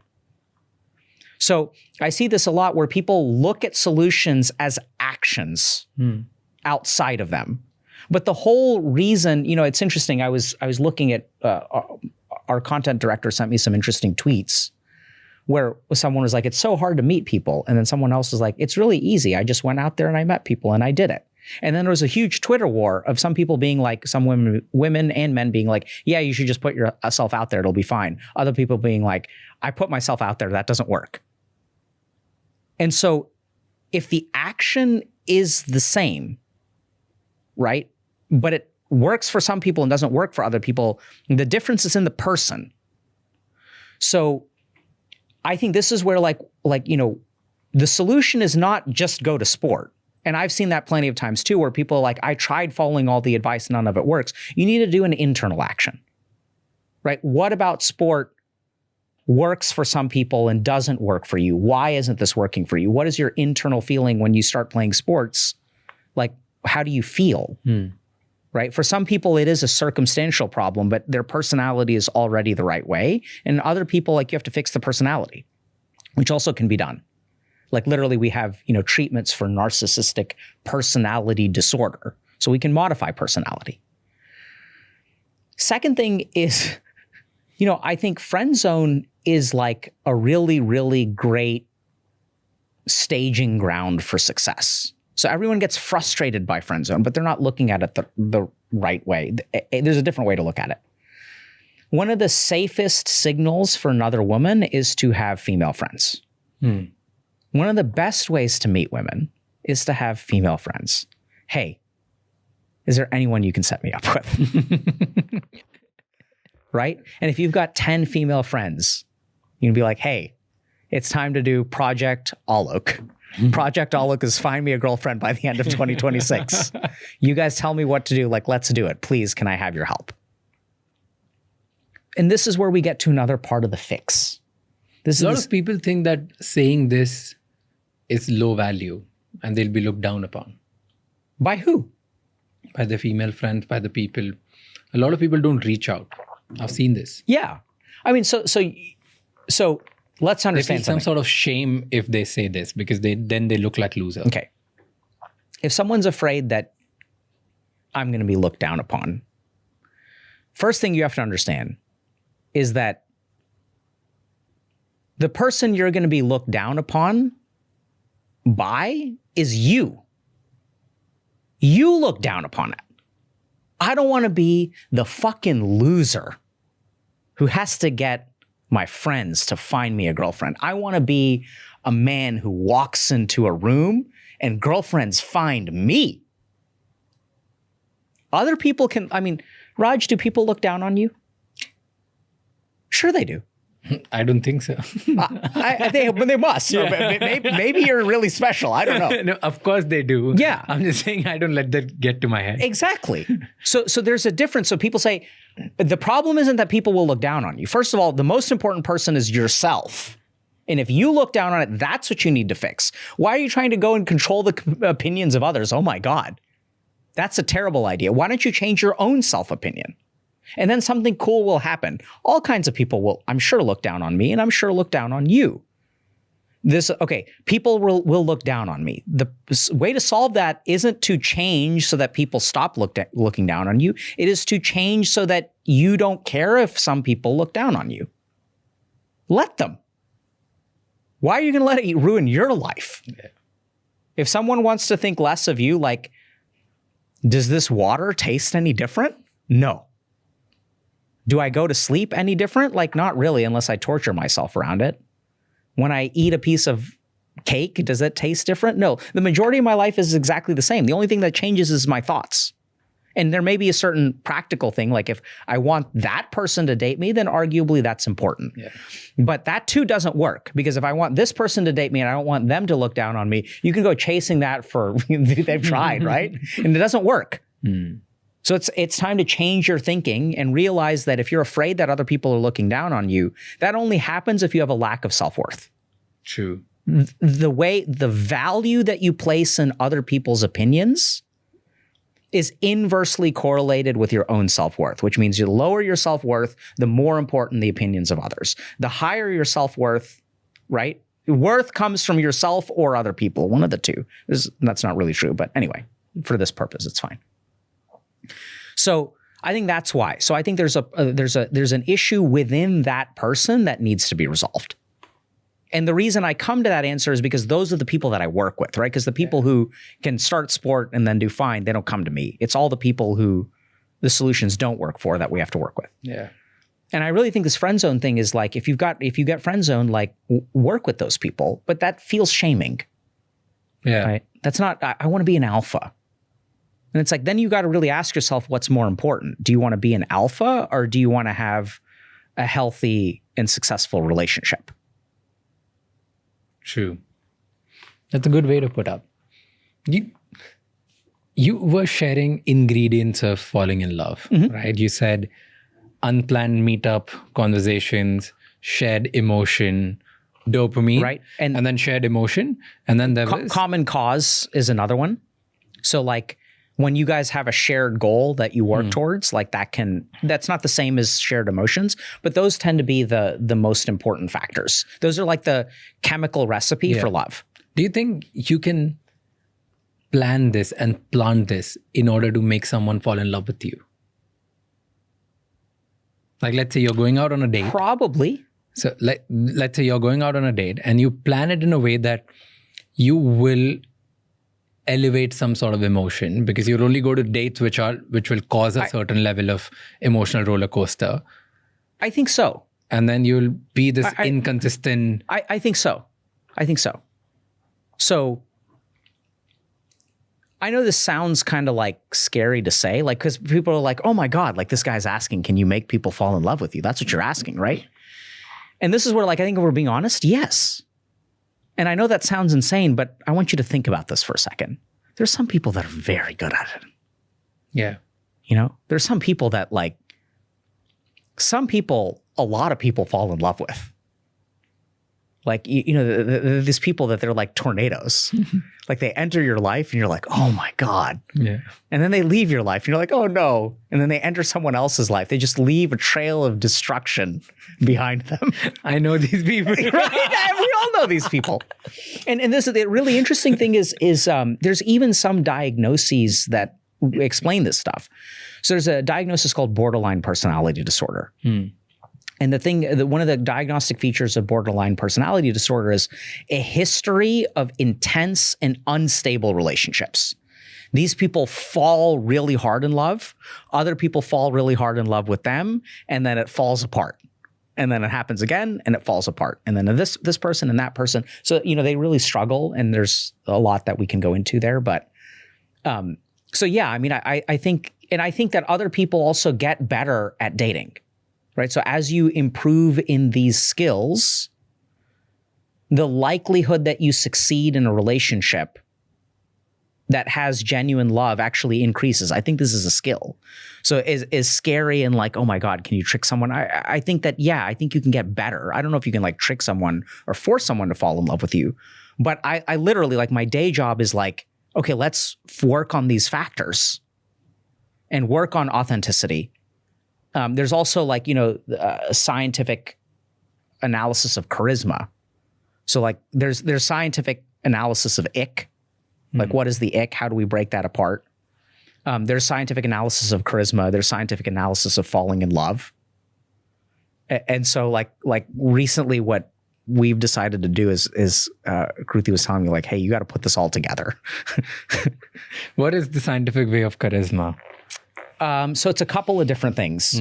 So first is there's one large non-scientific element, and then there's a lot of scientific elements. But even here's what I mean. First thing about charisma is that all kinds of different disciplines study charisma. If you look at academic publications on charisma, the second highest volume of publications is actually publications on religion. So the study of religion, the study of charisma looks at things like Jesus Christ or Buddha or Joan of Arc, or like, you know, there were, I'm blanking on their name. Jet lag is kicking in, but there was Aurobindo. So, right. So he's like a spiritual master who's also like a freedom fighter. So like you can look at these. So something about charisma, there's something special with religion and charisma, but we're going to set that to a side because most scientists will acknowledge this, but we don't know how to study that, or it's hard to study. So then there's the non-weird spiritual stuff. But that doesn't mean that the spiritual stuff is false. It just means that it's harder to understand. It involves like Shakti and this other weird stuff, okay? The non-spiritual stuff, first is having a vision. So what people are attracted to is having a vision. So this is where like, a lot of people think, okay, I need a certain amount of money or I need to be tall. That's not really what you need. If you think about the reason I think my wife, one of the reasons she stayed with me, because I was just like broke for 3 years and post-college and didn't have a job and whatever, is because like she could tell that I had like, I was going somewhere. I was having trouble, but I'd done this like yogic sadhana and was going to be a monk. And then she could tell I was going somewhere. Yeah. So having a vision for your life. So it doesn't mean that you have to be successful. It just means you have to know where you're going instead of just screwing around. And knowing where you're going can also be like hey, I'm working on it, and here are the ways that I'm working on it. So I'll give you just a quick kind of tangent. So, one of the problems I see a lot in relationships is people will say like, I need time, right? I'm not ready yet. I'm not ready to get married. I'm not ready, which is fine. Yeah. And people like, oh, should I break up with this person or not? Dr. K, what should I do? It's like, you don't need to break up. I don't think that's the wrong question. What you should figure out is, what is the process of getting ready? Not when are you going to get ready? What are your steps to get ready? What are you doing to get ready? And oftentimes people are not willing to answer that or figure that out, right? So it's like, it's fine that you're not ready, totally fine. You should be patient. But what's your plan to get to ready? Like, what are you going to investigate? What are you going to research? What are you going to do? So in that way, like vision don't have to sort out your life, but you can say like, hey, this is what I'm interested in. This is what I'm working on. Here's what I'm excited about, right? It doesn't have to be fixed. It just needs to be a clear idea of where you even want to go, which can be done through internal work. So vision is a huge part of it. Second part is the ability to articulate. So you have to be good at talking, because that's how they understand your vision. And if you just look at the research on it, like it's hard to be charismatic if you're not clear spoken. Yeah. Another important aspect of charisma is the ability to handle adversity. So who is a leader? A leader is who you turn to in times of crisis. Yeah. So that can be broken down into all kinds of fascinating things, like even things like emotional regulation, EQ.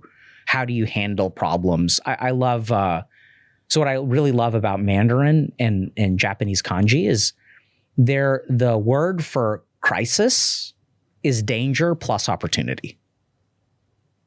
So it's nice. So it's bad and it's good. Yeah. Right?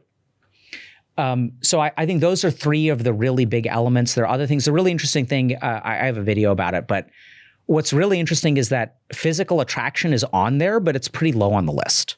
It's outweighed by all of these other things, right? So I think it's like number 6 in terms of like the importance of it. So everyone thinks that, I have to be attractive to be charismatic.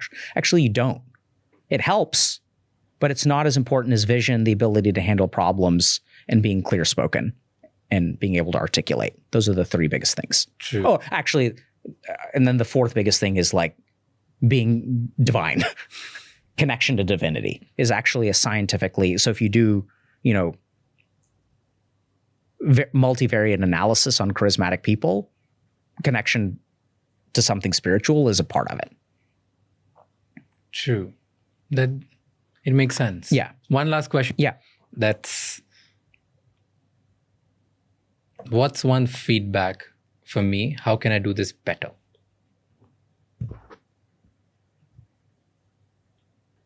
Okay.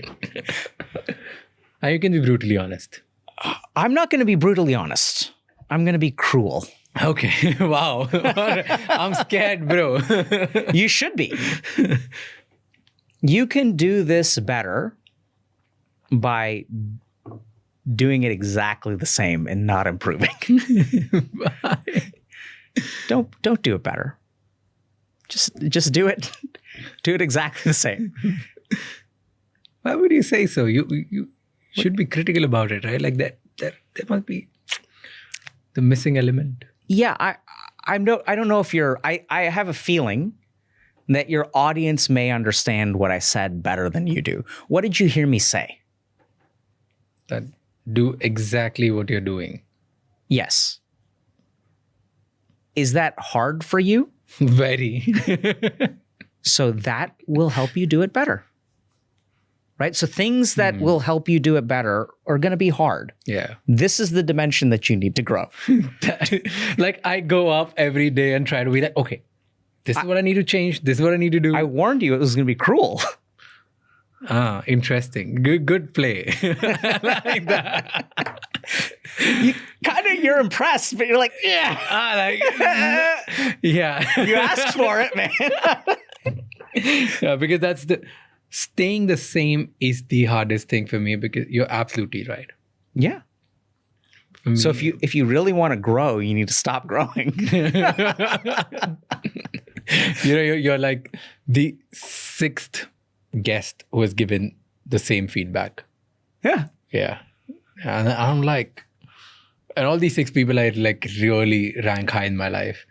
Yeah. So, I mean, that's something, right? Because I don't, this is where, like, once again, I'll say like, I'm accomplished in certain ways, but I'm not like, I mean, I think it's pretty clear if you understand people. And the other nice thing, the really nice thing, Raj, is that you come across, like, there's a lot of like you that like enters the room. So it's like you're kind of shouting it from the rooftop. So it's not like some, secret divination kind of thing. I think, you're hungry for this. And I think especially my guess is that most people who said this to you are people who are both accomplished and older. Yeah. And so I think at some point we realize the value of like chasing and the shortcomings of chasing. And that like you can still do great, but you don't have to like torture yourself. So it was an incredible experience, but I'm genuinely very happy that you did it. Thank you so much. Thank you for having me. I'm going to see you again. Yeah. We'll do next episode as well. Maybe when I'm traveling to US or you're here. Sure. Thank you so much for doing this, sir. Thanks, Raj. Thank you so much ये episode and तक देखने के लिए.